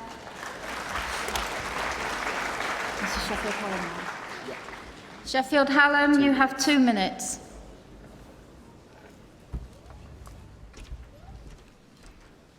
Hi, Joe Simpson from Sheffield Hallam. We're referencing back the policy subsection mental health. This is a paragraph ending the Commission will continue to monitor these issues. The 2017 manifesto pledged that we would ring-fence health budgets and ensure that funding reaches the front line. This needs to be developed into a viable costed policy. We also need to produce a costed plan to deal with the transition between child and adult mental health services, where vulnerable adolescents have been falling into a void. There are some vital and laudable steps outlined in the 2017 manifesto and subsequent reports of the Policy Commission, This year's report lacks evidence of any detailed work of fleshing out any bare bones in the ideas previously published. Our CLP, Sheffield Hallam, has set up a mental health advisory group earlier this year. We've examined Labour Party policy and we put forward recommendations in a motion to conference. We believe that making mental, physical and social well-being should be a central factor in all policies.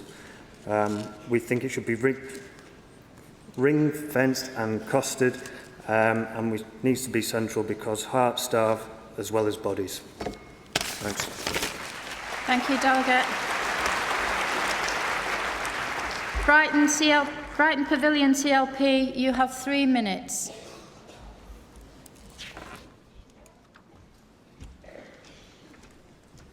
Hi everyone, I'm Val Knight. I'm from Brighton CLP. I was born in the second year of the existence of the NHS, and I have, in the last 9 or 10 years since I retired, felt enormous guilt that my generation is letting this amazing service slip away. I've got 5 grandchildren and I want them to have the same health security that I have known all my life. For that end, I read this document carefully. I've been involved in our party and our local party feeding to the Policy Commission, and I just wanted to make the following points. I wanted to reference back something regarding mental health. It says, regarding BAME, first of all. It says in this document that we want to build on the Commission's detailed work over the work of the last year for health inequalities. Unfortunately, all it says is one line about BAME issues to do with the health service. Our local party have stated that they want to reinstate health cover for non-UK nationals and remove the requirement for the payment by migrants, refugees, asylum seekers and immigrants. So we wanted that to be given further consideration in this document.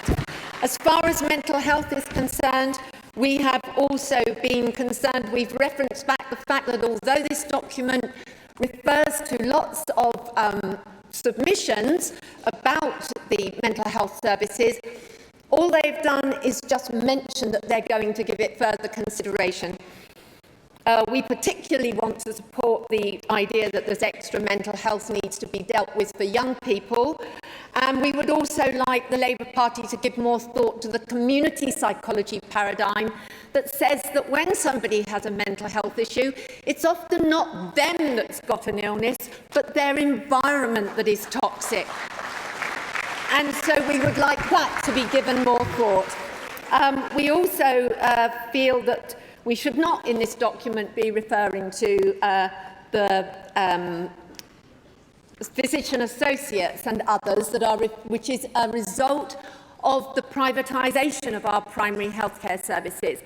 We might be able to make use of people who've been trained for a couple of years, but the point is they've only been trained for a couple of years to stand in for GPs, and that should not be what is happening if Labour get into government. So we want to make sure that that is given more thought.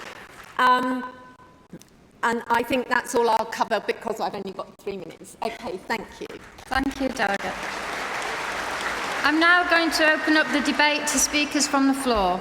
Please let us know if you wish to support or oppose a reference back, and don't forget, you will not be called if you are out of your seat or waving anything. Okay, the delegate in the red, the delegate in the blue, or yes, that delegate with the T-shirt on. Yeah, that delegate. And the delegate right at the back in here. Right at the back with your hand up.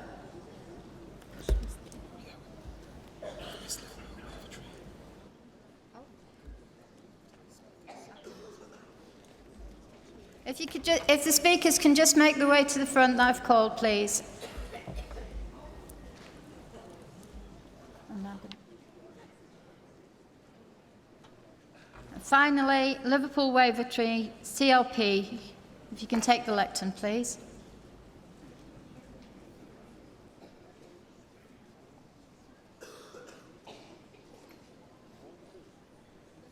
Wavertree CLP. Oh, sorry.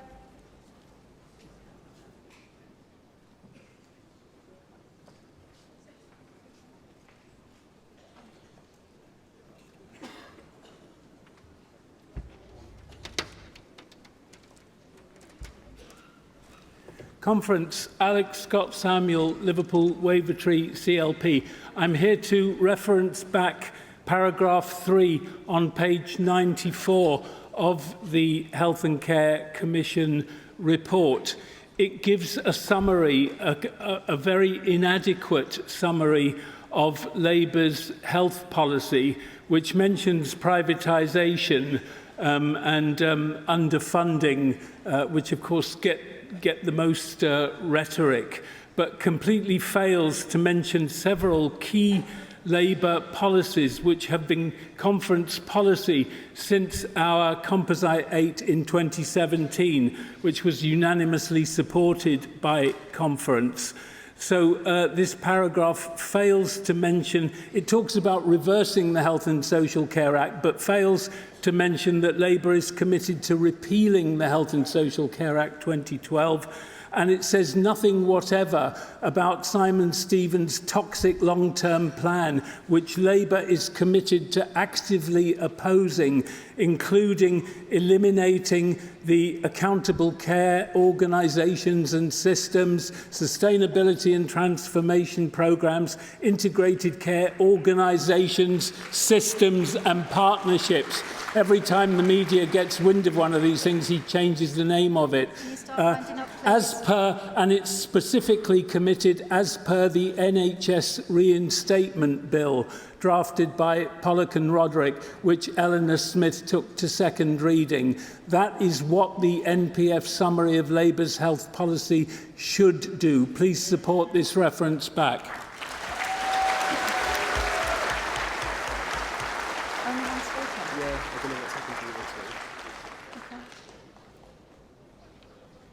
I'm going to call for 2 more speakers. Can you indicate if you wish to speak? The delegate there in the white T-shirt. Yep.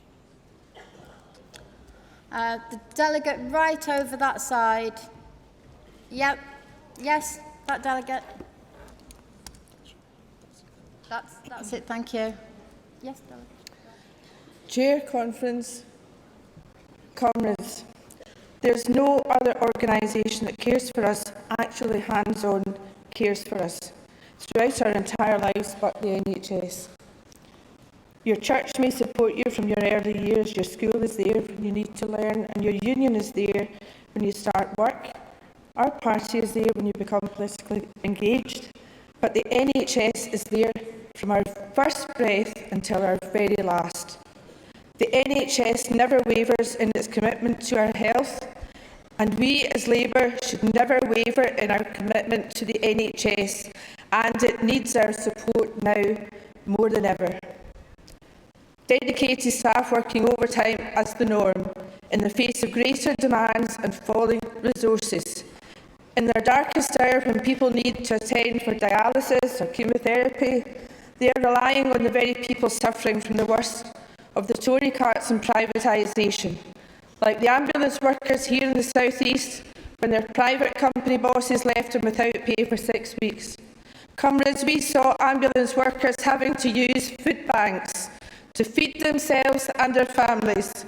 Conference, this should shame this Tory government, but instead they want more of the same.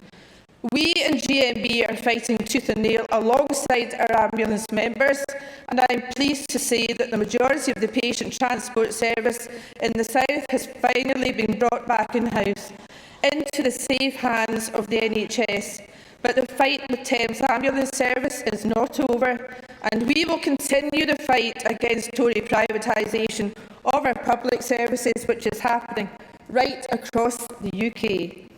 We need a Labour government to deliver NHS staff the pay rise they richly deserve, to scrap the Health and Social Care Act, and to build a social care system which values carers and patients. We need a Labour government to finally end this decade of destruction, this Tory shambles, and give our NHS more funding it needs and less of the photo opportunities. Thank you. Thank Thank you, Delegate.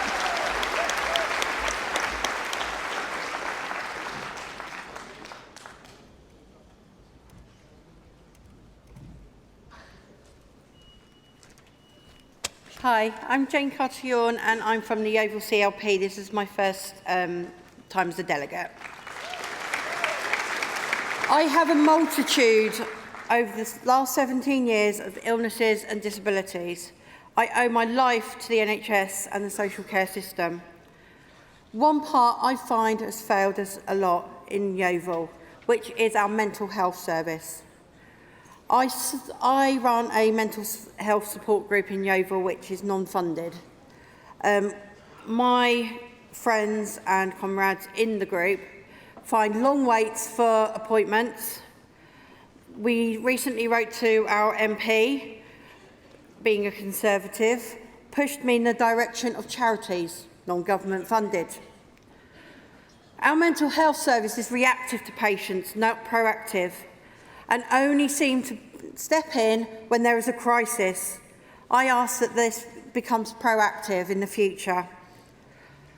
There is no communication between our physical NHS and our mental NHS. They are so separated and never talk to one another.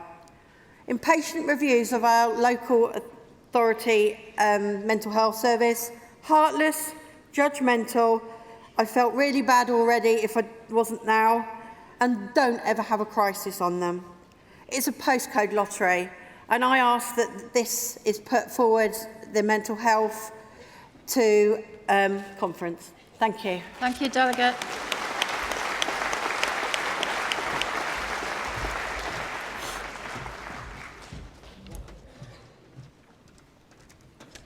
Hello, Conference. Cathy Howe, Vice Chair of Aberconwy CLP, so also Borodar.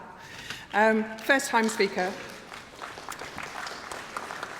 And 19 years as an NHS employee, but I've got my first job as my dad as a GP when I started answering the telephone about age 4 or 5 in the days where you phoned your doctor at home. I've seen some changes. Conference, the Tory policy for the NHS at the moment is nothing less than scandalous. One of the key words in the NHS Constitution, that the NHS shall be free at point of use, is being used as a smokescreen to hide destruction and disintegration behind words that suggest the opposite. Conference, it is unacceptable that primary care is being decimated at the same time that communities are undermined and people simply cannot help each other in the way that they would want to. People are being left with no option but to go to the ED. Hospital budgets are being cut in real terms in the way that it's felt on the floor. Waiting lists are getting longer, and even all of the best-intentioned people are being forced to think about how services can be rationed. It is unacceptable that people are now being told they have to be in uncontrolled pain for 6 months or more before they can get surgery. They have no option but to go to the accident and emergency department. Privatisation and competition is leaching hard-earned public funds into the pockets of the privileged. And I do not pay my taxes for those people. The National Sickness Service used to be a phrase we used to talk about the lack of funding for public health. But under the Tories, people are literally dying, including staff whose suicide rates are rising year on year. It is not a National Health Service or even a National Sickness Service under the Tories. It is a national shameful service, and we must have a Labour government to sort this out. Thank you. Thank you, Delegate. We now move to our composite motions. First will be social care, to be moved by Aylesbury CLP and seconded by Newcastle Central CLP. Can you both come forward, please?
Good morning, conference. I am Michelle Pointer from Aylesbury CLP.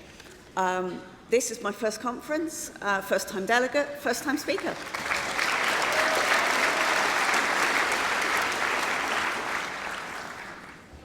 From the outset of the coalition government, with Tory and the Lib Dems, don't let them off, we have seen our social care decimated. The most savage cuts across the austerity agenda have first and foremost been within social care. People are not receiving the care that they deserve, they are not able to live the independent life that they deserve, and our care workers are amongst the lowest paid in the world. That is really not acceptable. We have, together with my comrades from the other CLPs in the Composite meetings, we have put together a movement for the proposal of a national independent support service to be similar but different to our NHS and at the same standing. Every person has the right to an independent life of their choosing. The High Court, in Buckinghamshire, we had reason to challenge some cuts at the High Court of our local area government, and the High Court stated that they could not make a judicial comment on the cuts because it was a political point. This underlines the need for this sort of service to be enshrined in law. We need enshrined in law that there is a universal right to an independent life, according to the needs of the service user. Our care workers need proper pay. We have people working, sleeping night shifts on approximately £2 an hour. That needs to stop. We need to bring all of this in-house. We need to deal with this. Please, I urge you, vote in favour of our motion. Thank you. Thank you, Delegate.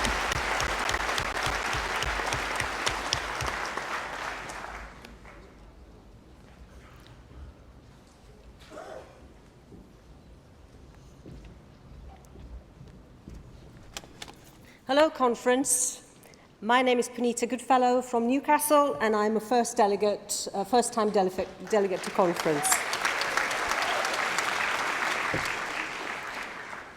In the past 20 years, we've had 12 white papers, green papers, consultations, and 5 independent reviews and commissions. The latest UN report is damning about the state of our social care system and the indignity suffered by millions of people in this country. Doing nothing is no longer an option. Conference, we urgently need to establish a fully funded service as proposed by ROFA and DPAC that meets the needs of all diverse service users, including those with disabilities who are often medicalised, children, adults and pensioners. Conference, social care is one of the most pressing and urgent injustices suffered by invisible millions who are the many and not the few. They deserve so much more. We know that the few don't need it because they can look after themselves.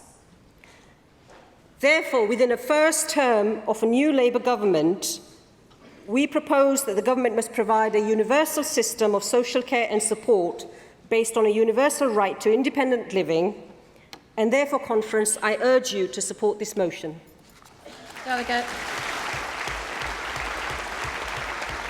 And now to our motions on the NHS. NHS 1 will be moved by Unison and seconded by Shipley CLP. Please can you both come forward? And if Sutton and Cheam and Wavertree delegates could also be ready for the second NHS composite, that will help us keep on track. If you just make your way to the front, please.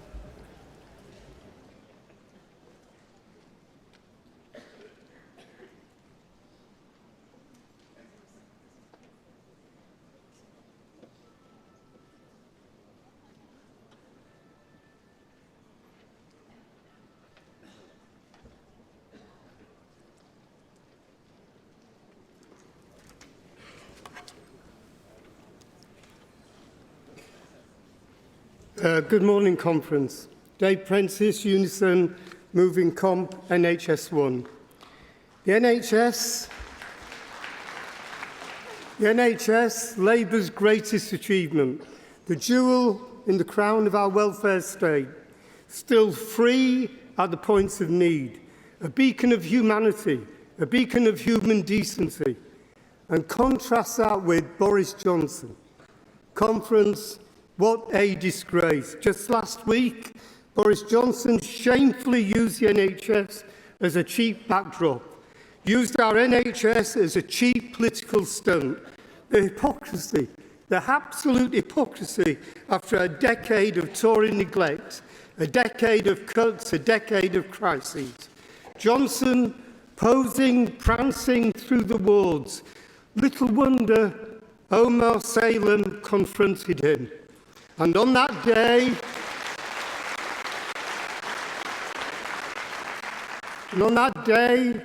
Omar Salem called Johnson out. Do you remember? What Omar saw that day was what we've known all our lives. You cannot trust a Tory with our NHS.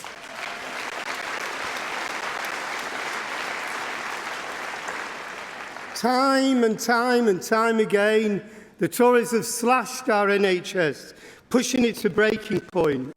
NHS workers, far more than extras in a cheap stunt. Nurses, doctors, yes, but also cleaners, our nursing assistants, our paramedics, our catering staff, our porters. People I am proud to represent.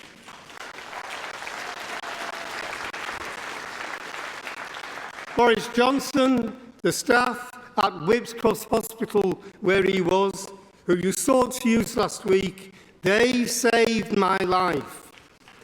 A cancer diagnosis 20 years ago that gave me months to live, they pulled me through, and with their skill, their care and their compassion. And that is why every minute of every day I will fight to protect everything our NHS stands for.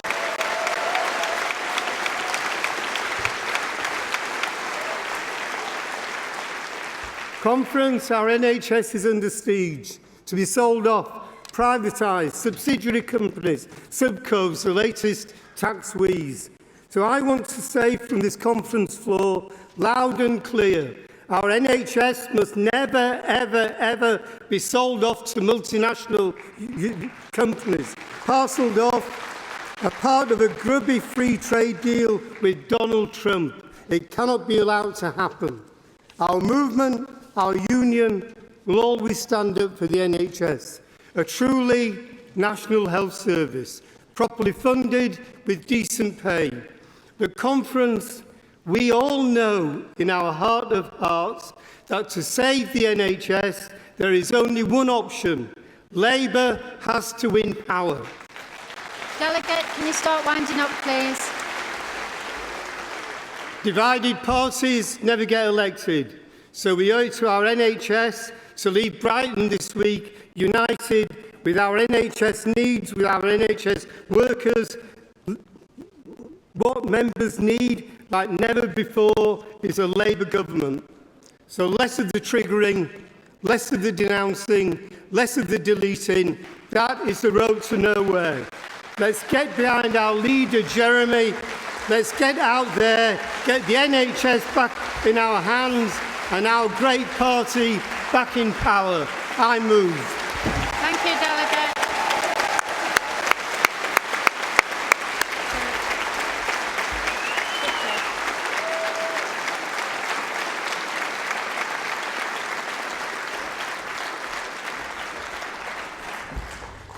I'm Stephen Blundell from Shipley CLP, seconding and supporting the motion. Conference throughout the summer, Labour Party members, trade unionists and our supporters have been out in force day after day showing solidarity with striking Unison workers in Bradford. And why? In collusion with NHS England, Bradford Teaching Hospitals Trust have been seeking the wholesale transfer of jobs to a standalone private subsidiary company.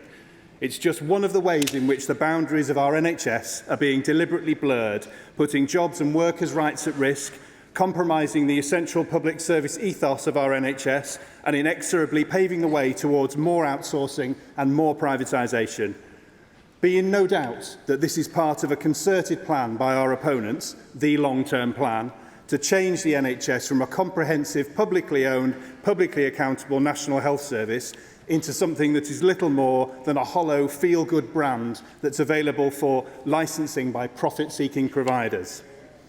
Comrades, we must resist. We must return our NHS to its core principles of full and unambiguous public ownership, public funding and public service.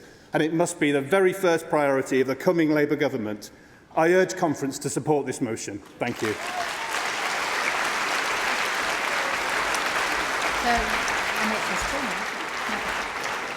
We now move to NHS 2, to be moved by Sutton and Cheam CLP. Would you like to come up?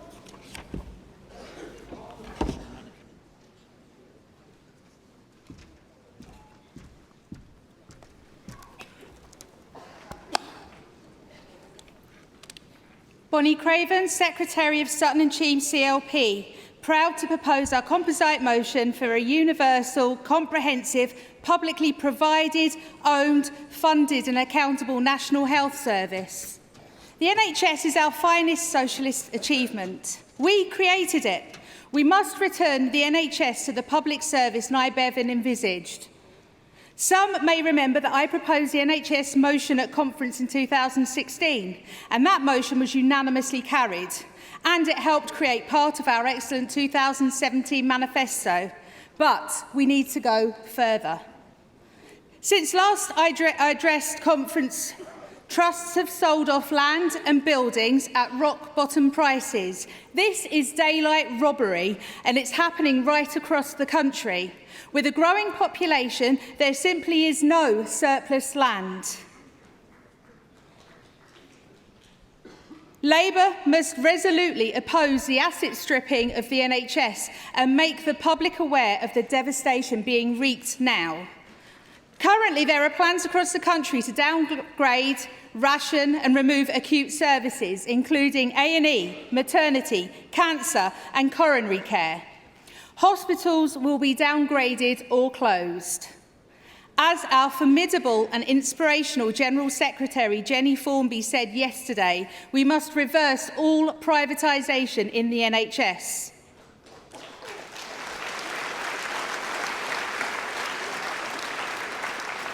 Yes, we want more money to be spent on the NHS, but first we must strip out the private providers and shareholders who are creaming off a fortune from our NHS.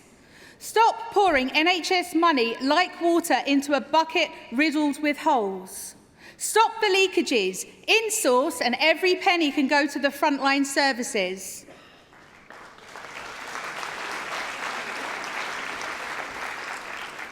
We must also stop the unaccountable bodies sitting over the top of hospitals and GPs who veto treatments doctors prescribe for their patients. Doctors must be free to use their professional judgment to treat their patients, and care must be provided according to clinical needs, not ideology. So, we call for all NHS land that's been sold off to be returned to the National Health Service. We demand a legal challenge to PFI contracts and a clawback of the unreasonable profits that were taken. Winding up now, delegate, please. Austerity in NHS policy has caused over 120,000 extra deaths since 2010. All this destruction is happening under NHS England's forward plans, which we must categorically reject. They are being used to privatise our NHS. NHS England should be abolished and full responsibility for the provision and management of the NHS transferred back to the Secretary of State. Delegate, can you wind up? Sure. All NHS assets, services and staff must be transferred back to the public sector. All social care must also be publicly provided. Anything less than the renationalisation of the National Health Service is simply not enough. It must be the incoming... Delegate, can you please It wind must up? be the incoming Labour government's top priority. We owe it to our ancestors and our grandchildren to fight for our NHS, the finest creation of any nation. We must not be the generation that allows it to be taken away. Conference, it's our duty to ensure this motion, to ensure the future of our Delegate, National Health Service is passed. Our lives depend on it. I move. Thank you. Thank you. Wavertree CLP.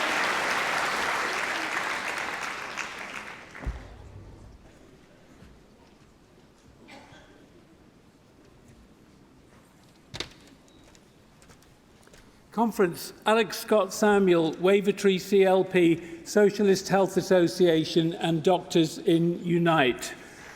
I'm here to second this brilliant motion, which in my view is one of the best, most progressive and radical motions on the NHS to come to conference for many decades. I've been a critical friend to Labour health policy for over 40 years, and so I speak with certainty in saying that. And I feel confident in saying that if you unanimously support Composite 2 on the NHS and make it the centre of Labour's manifesto at the election, we will win the general election, because the NHS is so important to everybody in this country. As a blind diabetic with mobility problems, I use a lot of NHS services, and I've seen the horrendous damage that first the Health and Social Care Act 2012 and now, as has been said earlier, Simon Stevens' long-term plan.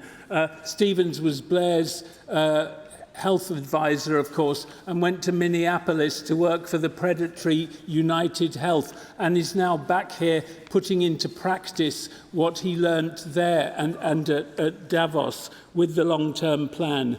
And not only has it done what you've heard already from Bonnie, but it's transformed England's NHS into 44 Americanized health corporations. Delegate, can you start winding up, please?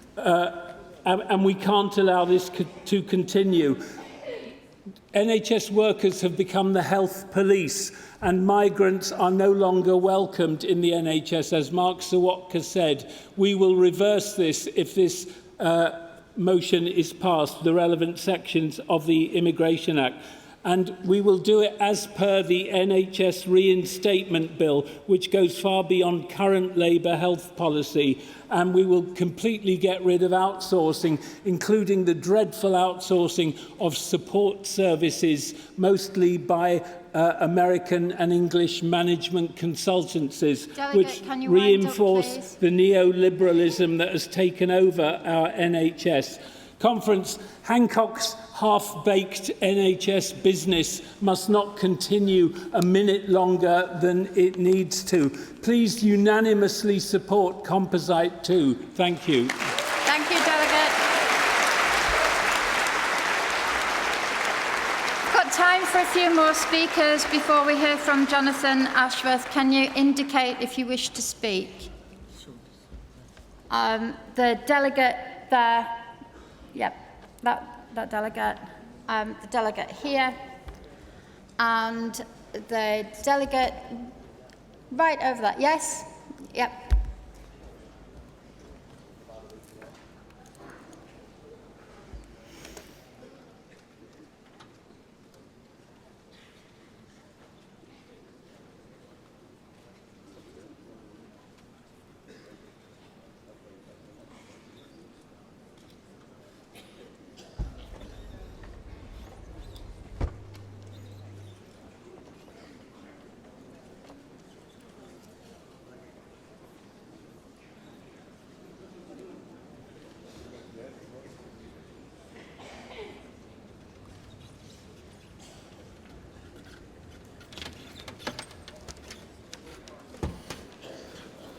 Hi, Conference.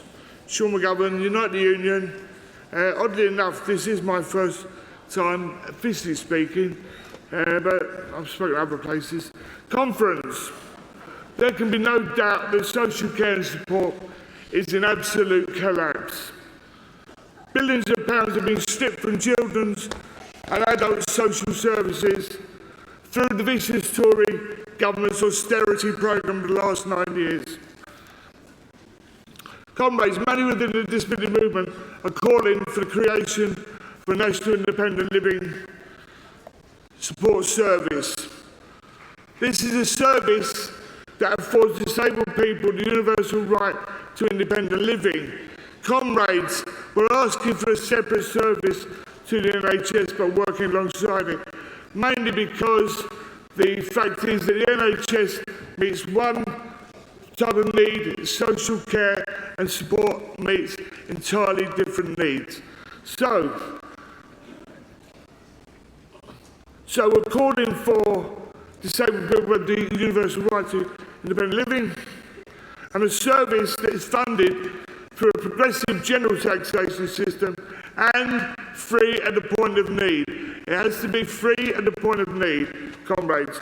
A service that is delivered as a co-production between disabled people and the government. Disabled people need a say in the creation of a system that gives us independent living. Comrades, independent living is not a treat. It's not a luxury resource given to disabled people. No, independent living gets disabled people to the start line of the race. That's what it does. Conference, support the creation of a national independent living service. Delegate, can you support the right of disabled people to enter the race of day-to-day living. Please support. Thanks, comrades. Thank you, Delegate.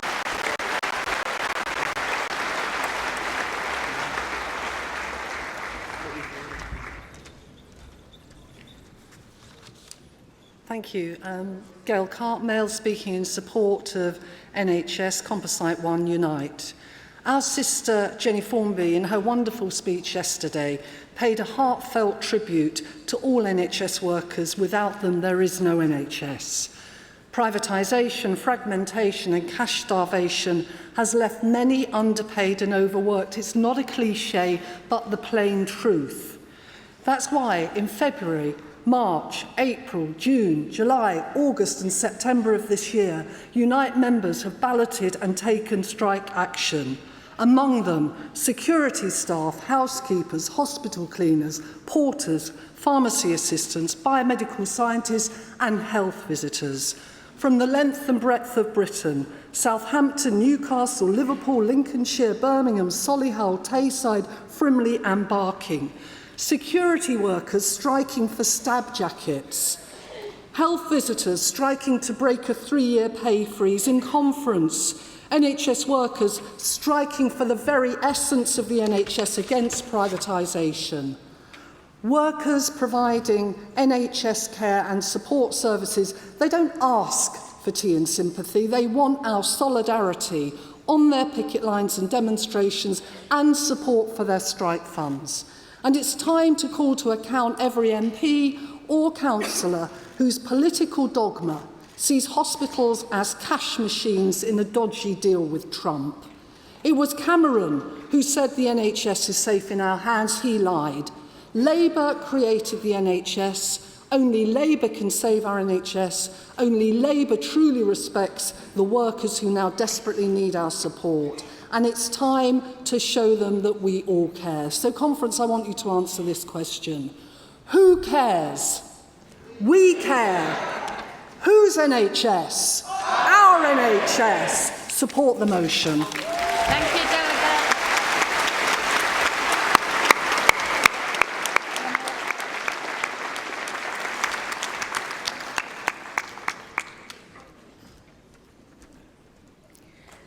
Good afternoon, conference. I'm Kay Morrison, another Northern Irish voice, and we need more Northern Irish Labour voices.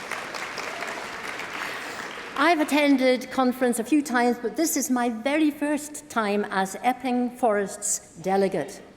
It's an achievement. Did you know that the 10th of October is Mental Health Day? Did you know that the suicide rate has increased to over 11 deaths per 1,000? Rates among young people, but in particular among young women, seem to be on the rise. One suicide is too many. We know that during the year before their deaths, people who take their lives have asked for help with their mental health, and that support either isn't enough or simply isn't there. I'm not going to talk about employers who don't make reasonable adjustments for staff with mental health conditions. I could mention a Labour-led local authority which seems to make a habit of dismissing such staff. Shocking! I'm pleading for parity in NHS services, NHS funding, NHS prioritising, so that mental health conditions are treated as urgently as physical conditions, physical disabilities. Thank you. Just because you can't see it doesn't mean it isn't there. And I'm including all mental health conditions.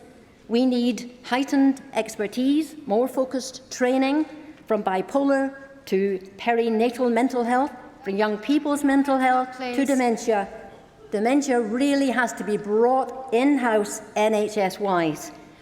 We have to get serious about mental health, and that's about prevention, early intervention, as well as treatment.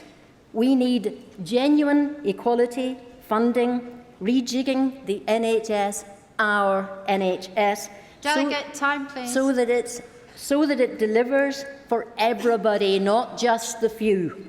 Free at the point of need. Support NHS 1 and 2. Thank you.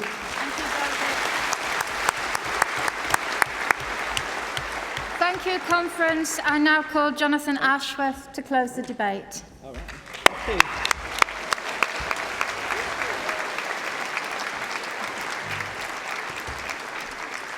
Well, thank you very much, Chair. And it's been a terrific debate, hasn't it? Really good speeches. Dave Prentice has actually delivered the speech I'm about to deliver, actually. So, but I thought the best speech about how important a free National Health Service is wasn't actually delivered today. It was a speech delivered yesterday, which I think displayed tremendous eloquence, great dignity, fortitude. I thought Jenny Formby spoke with absolute courage, and what a reminder of the importance of our National Health Service. So it's been a great debate. I'm here with my shadow ministers, my tremendous shadow ministers listening to the debate, Sharon Hodgson, Julie Cooper, Glennie Thornton, Barbara Keeley. We're listening very carefully to all the discussions and all the contributions that I've made, and we'll continue to engage with all of you on our policy making through the process. But I just want to start by mentioning what happened a few days ago, when a 7-day-old baby girl was left waiting longer and longer on a busy hospital ward, waiting to see a doctor. Her father was anxious, tired, distraught, but totally determined to do all he could for his precious daughter. And when Boris Johnson swept through that hospital with photographers in tow on a PR stunt, this father confronted him. Any other parent would have done exactly the same.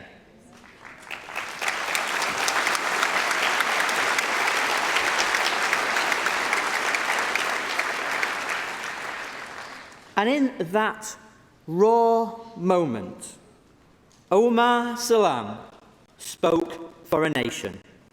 Because when a child is left waiting longer and longer for the care she needs, it matters not just to her and her family, but it matters to each and every one of us too.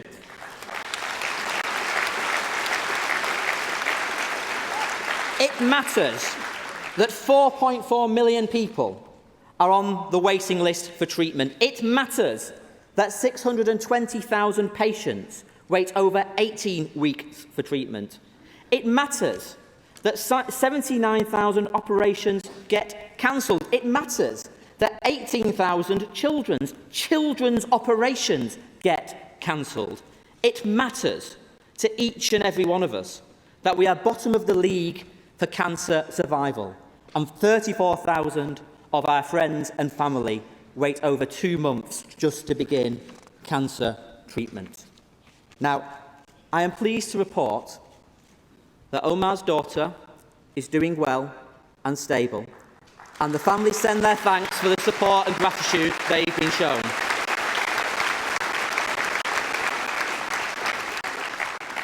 But their family's example so powerfully reminds us that it matters we get a Labour government to save our NHS. A Labour government to prevent the medicine shortages of a Tory no-deal Brexit, and a Labour government to fight a trade deal with Trump that will sell off our NHS. It matters that we get a Labour government to end austerity, to bring waiting lists down, stabilise our A&Es, to provide the best cancer quality care that patients deserve. And it matters that we get a Labour government that will commit to really improving mental health services, and will make a solemn pledge that no child should ever be denied the mental health care that they need. We will rebuild child and adolescent mental health services. We'll provide mental health support for schools, reform the Mental Health Act, invest in eating disorder and suicide prevention services. True parity of esteem for mental health, a slogan for so long, will be a reality with Labour.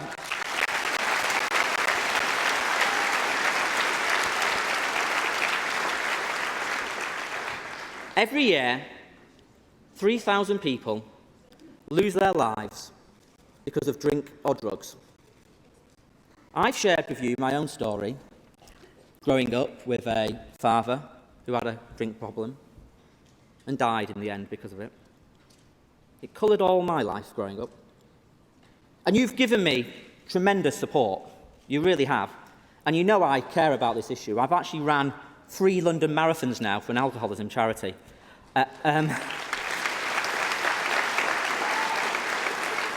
I mean, don't worry, that's not my suggestion for funding the health service in government. I mean, it'd be a lot of running.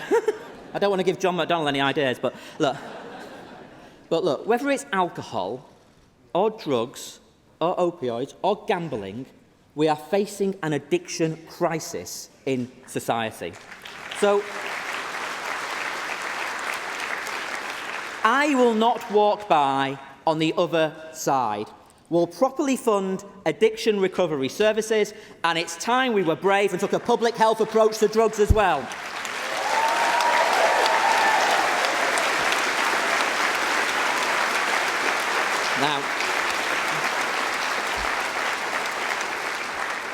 Now look at the state of our NHS.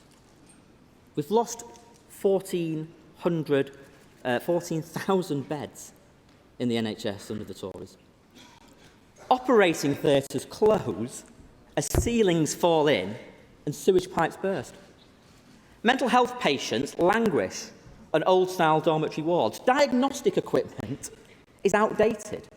We have some of the lowest numbers of MRI scanners per head in Europe. Family doctors are expected to practice in decrepit buildings and porter cabins with slow IT that crashes all the time. This is what happens when you have a Tory government cutting NHS budgets by billions.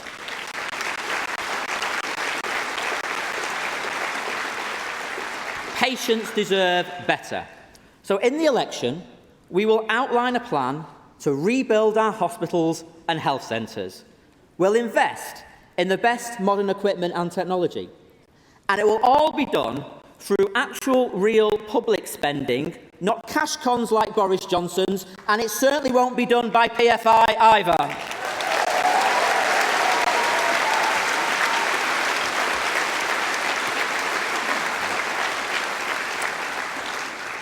Local hospitals and health centres are the part of the fabric of society. They are valued local employers, but often where our children are born or where we finally say goodbye to our loved ones. Shut services down and something invaluable vanishes from a community. Now, of course, nothing stays the same. Medicines advance, treatments evolve, new facilities are built. I think we all understand that. But we need more capacity, not less. So I can tell you, cuts and closures because of Boris Johnson's austerity will be halted, suspended, decisions reviewed based on clinical evidence and social impact instead.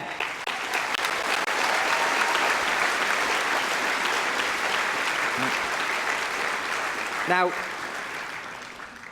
earlier this year, I was inspired. I really was. And that doesn't happen so often. I'm quite grumpy these days. But I was inspired earlier this year. I was inspired by a young woman called Greta Thunberg.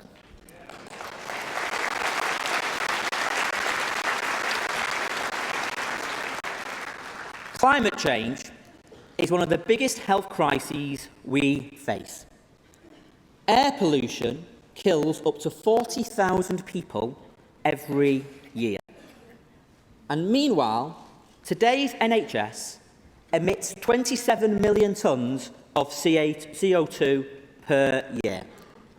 As Health Secretary, I'll declare a climate emergency across our NHS. A Labour government will deliver the greenest health service in the world. As we rebuild our hospitals, we'll invest in solar panels, in energy efficiency schemes, we'll move to a fleet of low-emission ambulances, and we'll guarantee patients and staff a right to green space with an NHS forest, 1 million trees planted across our NHS estate, a tree for every member of staff, a Green New Deal for our NHS, the greenest health service in the world with Labour.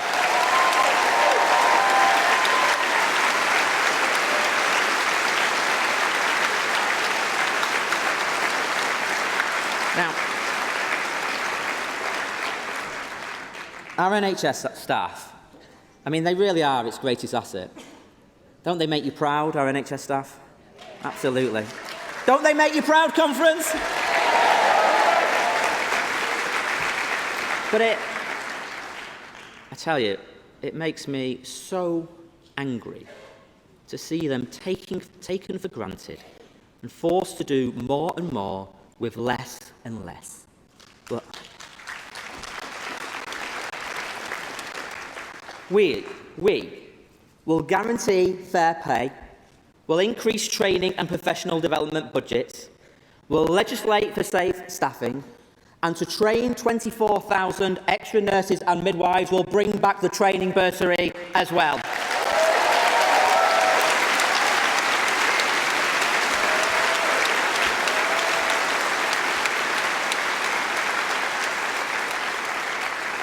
And as we've heard in this debate, to those who work in our NHS from across the world, whether the EU or beyond, you have our thanks, you have our support, you have our solidarity, your rights will be protected, and in a Labour NHS you will always be welcome too.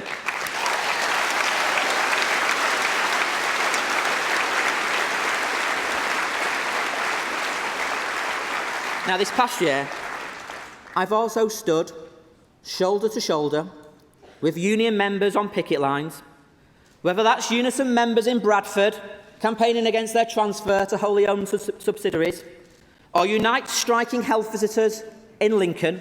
So I can tell you, we'll deliver agenda for change, pay for public health staff and block those backdoor privatisations as well, Conference.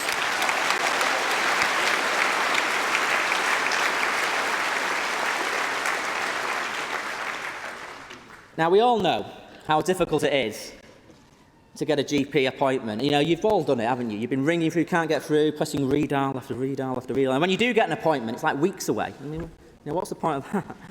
I mean, it's actually because the Tories have cut 1,600 GPs. That's what the Tories have done.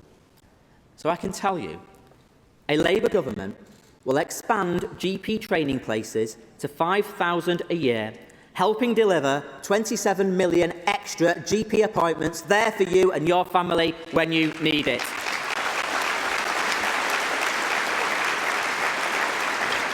More doctors, more nurses, more midwives. That's the Labour promise. That's what we'll deliver in government.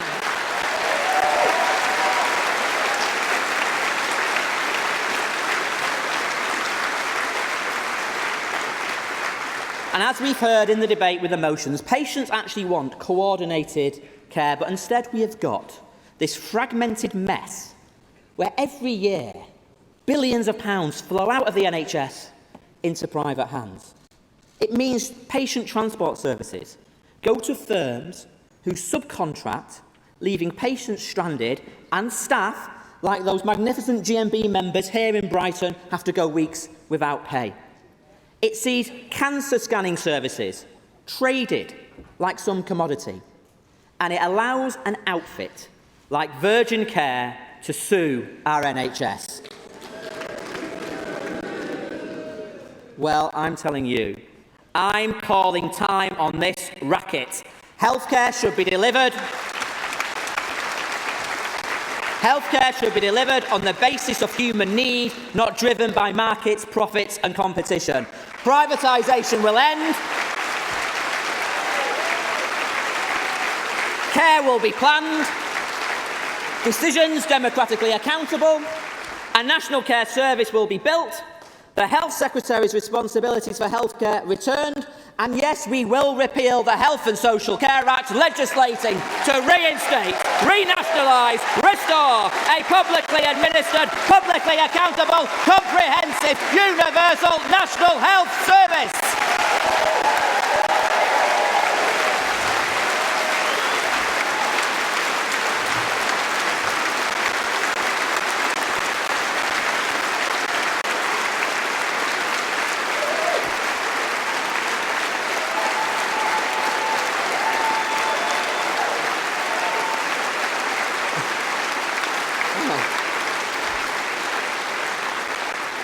Come on, I've got more, but I don't want the chair to tell me to wind up. I thought you might like that, though. Look, all my life, when growing up, or today in my Leicester South constituency, I've seen poverty scar the lives of far too many people. You know, after years of austerity, life expectancy has ground to a halt. It's even gone backwards for some of the poorest. You know, infant mortality rates, that's babies dying before their first birthday. These rates have actually risen 4 years in a row for the first time since the Second World War.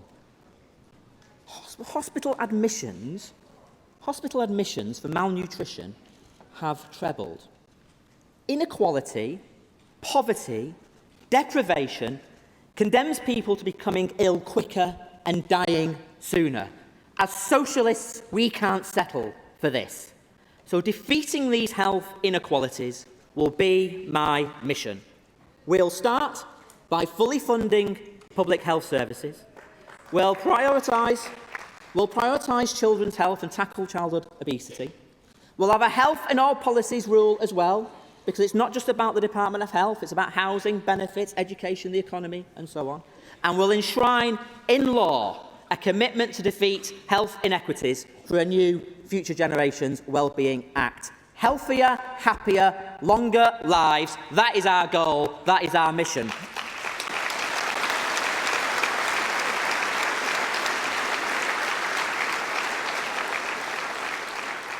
But you know, we cannot fully tackle these inequalities if people, especially those with chronic conditions, are forced to choose between paying for a prescription or putting food on their table.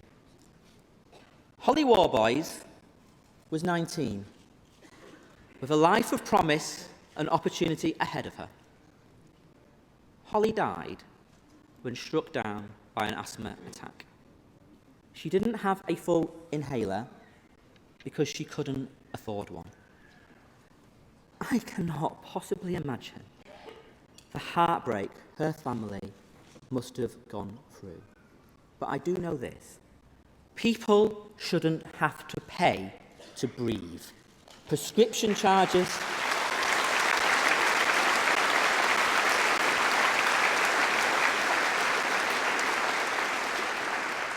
Prescription charges are a tax on illness. So yes, I can confirm that the next Labour government will abolish all prescription charges.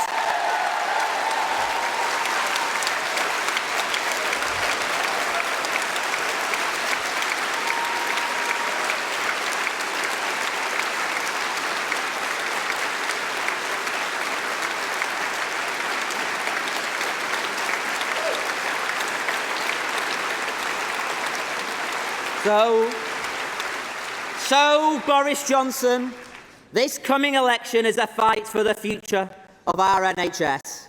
And it's a fight for each and every one of us in every community. It's a fight for a fully funded NHS, a fight for a national care service, a fight to end privatisation, for more doctors, more nurses, for the health of every child first, for free prescriptions, for the best quality care for all, a public and universal NHS. This is what we strive for. This is what we're fighting for. The next Labour government will rebuild our NHS. Thank you. Thank you.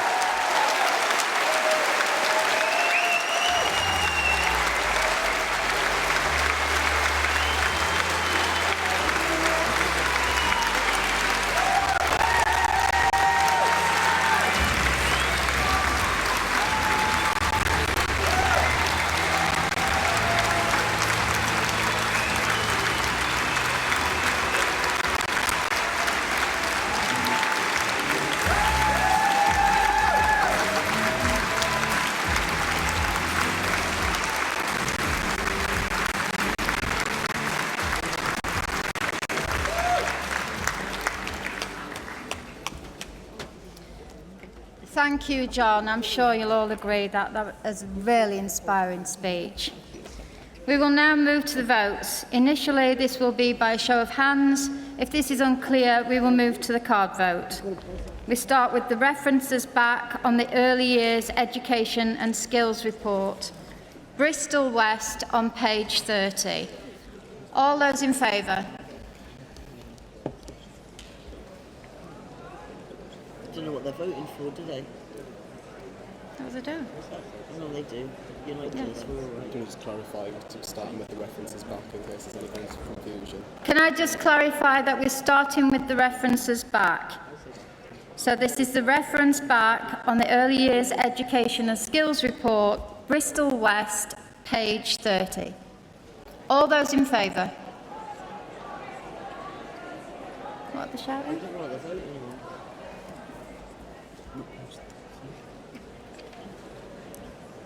Not page 30? If somebody wants to raise a point of order, they can come up. Does somebody want to raise a point of order? Yep, do you want to come up? It's page 9. Page 9. Okay. Okay, sorry. Page 9. Shall I start again? We start with the references back on the Early Years Education and Skills Report, Bristol West, on page 9. All those in favour? Yes, the reference back. Okay, thank you. And those against? That's carried.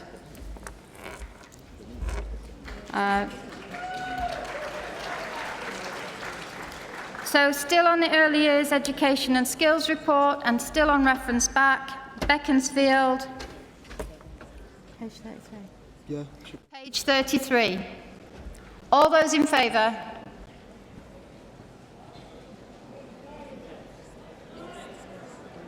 Still page 9. It's on page 9.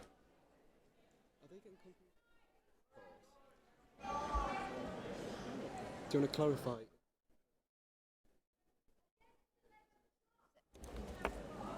We're referring to the page in the NPF report.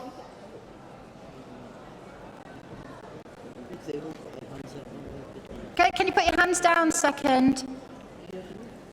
So this is just on the references back on the Early Years Education and Skills Report in the NPF document. Early Years and Education Skills, the reference back by Beaconsfield on page 33. Yeah, right, just move to the vote.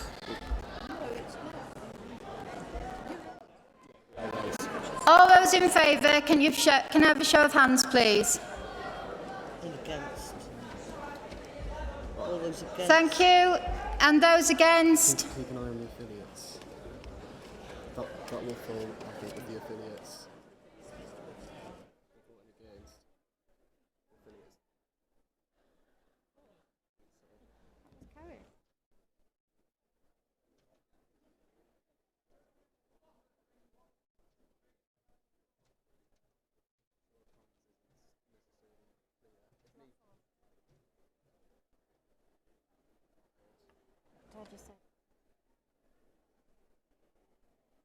Okay. Push back for a card vote. That falls.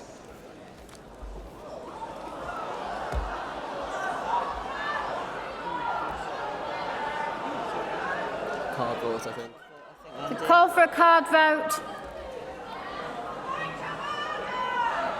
Good. I think repeat that we're calling a card vote. It'll see off the point of order, but if people want to come forward, they can. Okay. Yep. Point of order, come up.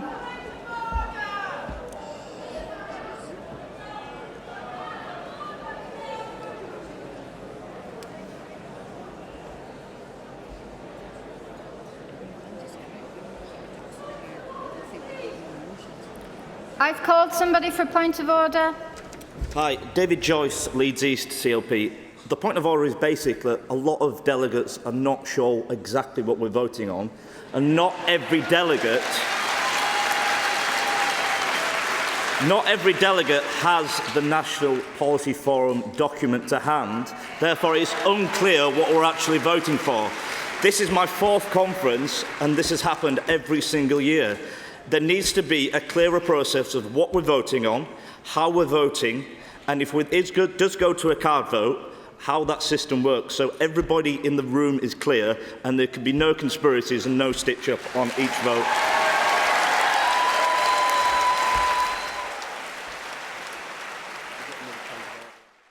Okay, come up.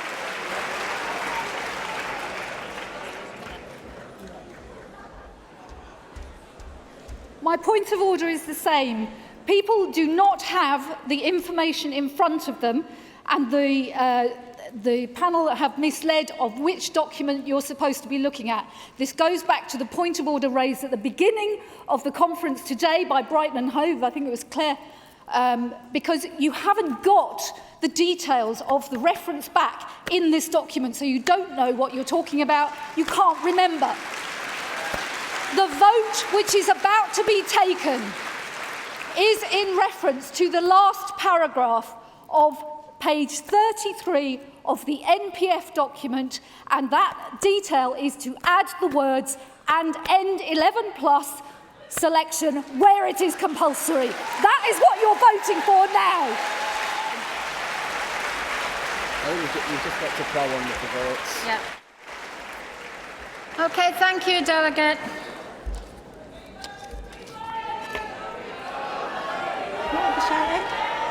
I don't think we can.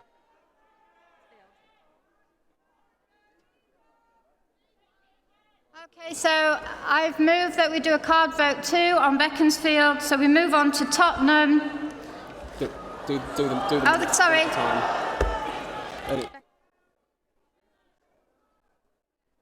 Beaconsfield, sorry. Conference, there's no point in shouting at me from the floor because I can't hear any of you when you all shout together. So we're taking a card vote on Beaconsfield. It's card vote 29.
Conference, can I call for order, please?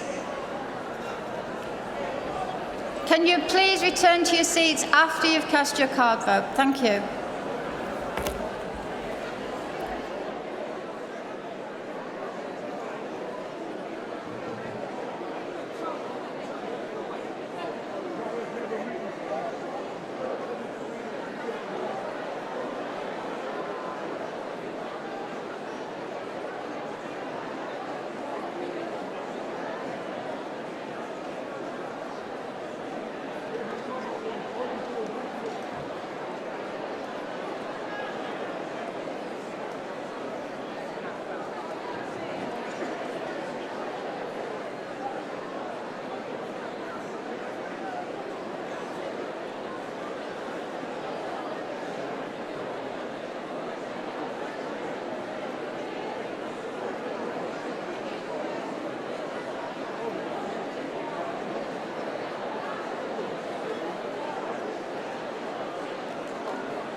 If you have voted, can I please ask you to sit down so that we can resume?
Conference, can I please remind you to take your seats when you have cast your card vote so that we can resume conference?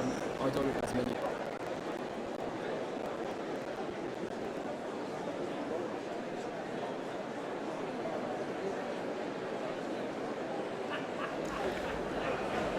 Conference, moving on to Tottenham. Is the reference back agreed?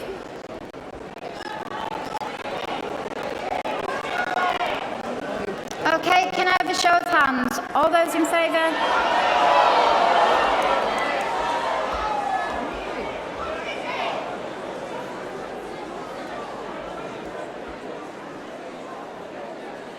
Well, they should read it. Can I make a point of order? Felicity Owen, delegate for St Austell and Newquay, Cornwall, and a newly elected PPC. Point of order, please. Thank you. Point of order. We don't know what the point is. So you're saying Tottenham. What we don't have in our book what that reference back was, and there's nothing in the policy forum book that tells us that. So we do not know unless you announce what it is. We don't know what it is we're voting on. Thank you.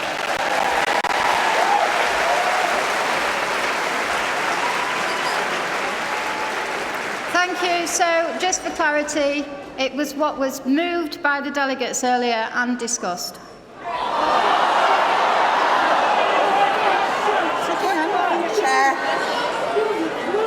Chair, can I reference you back to page 9 of the CAC report? It actually says the Chair will summarise this to conference and in the next round of speakers.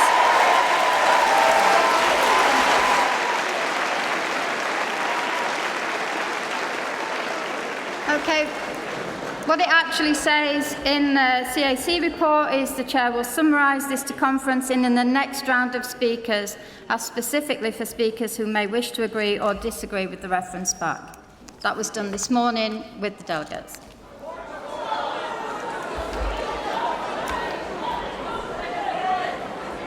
Can we move to the vote for Tottenham? They don't know what they're voting for. Come back to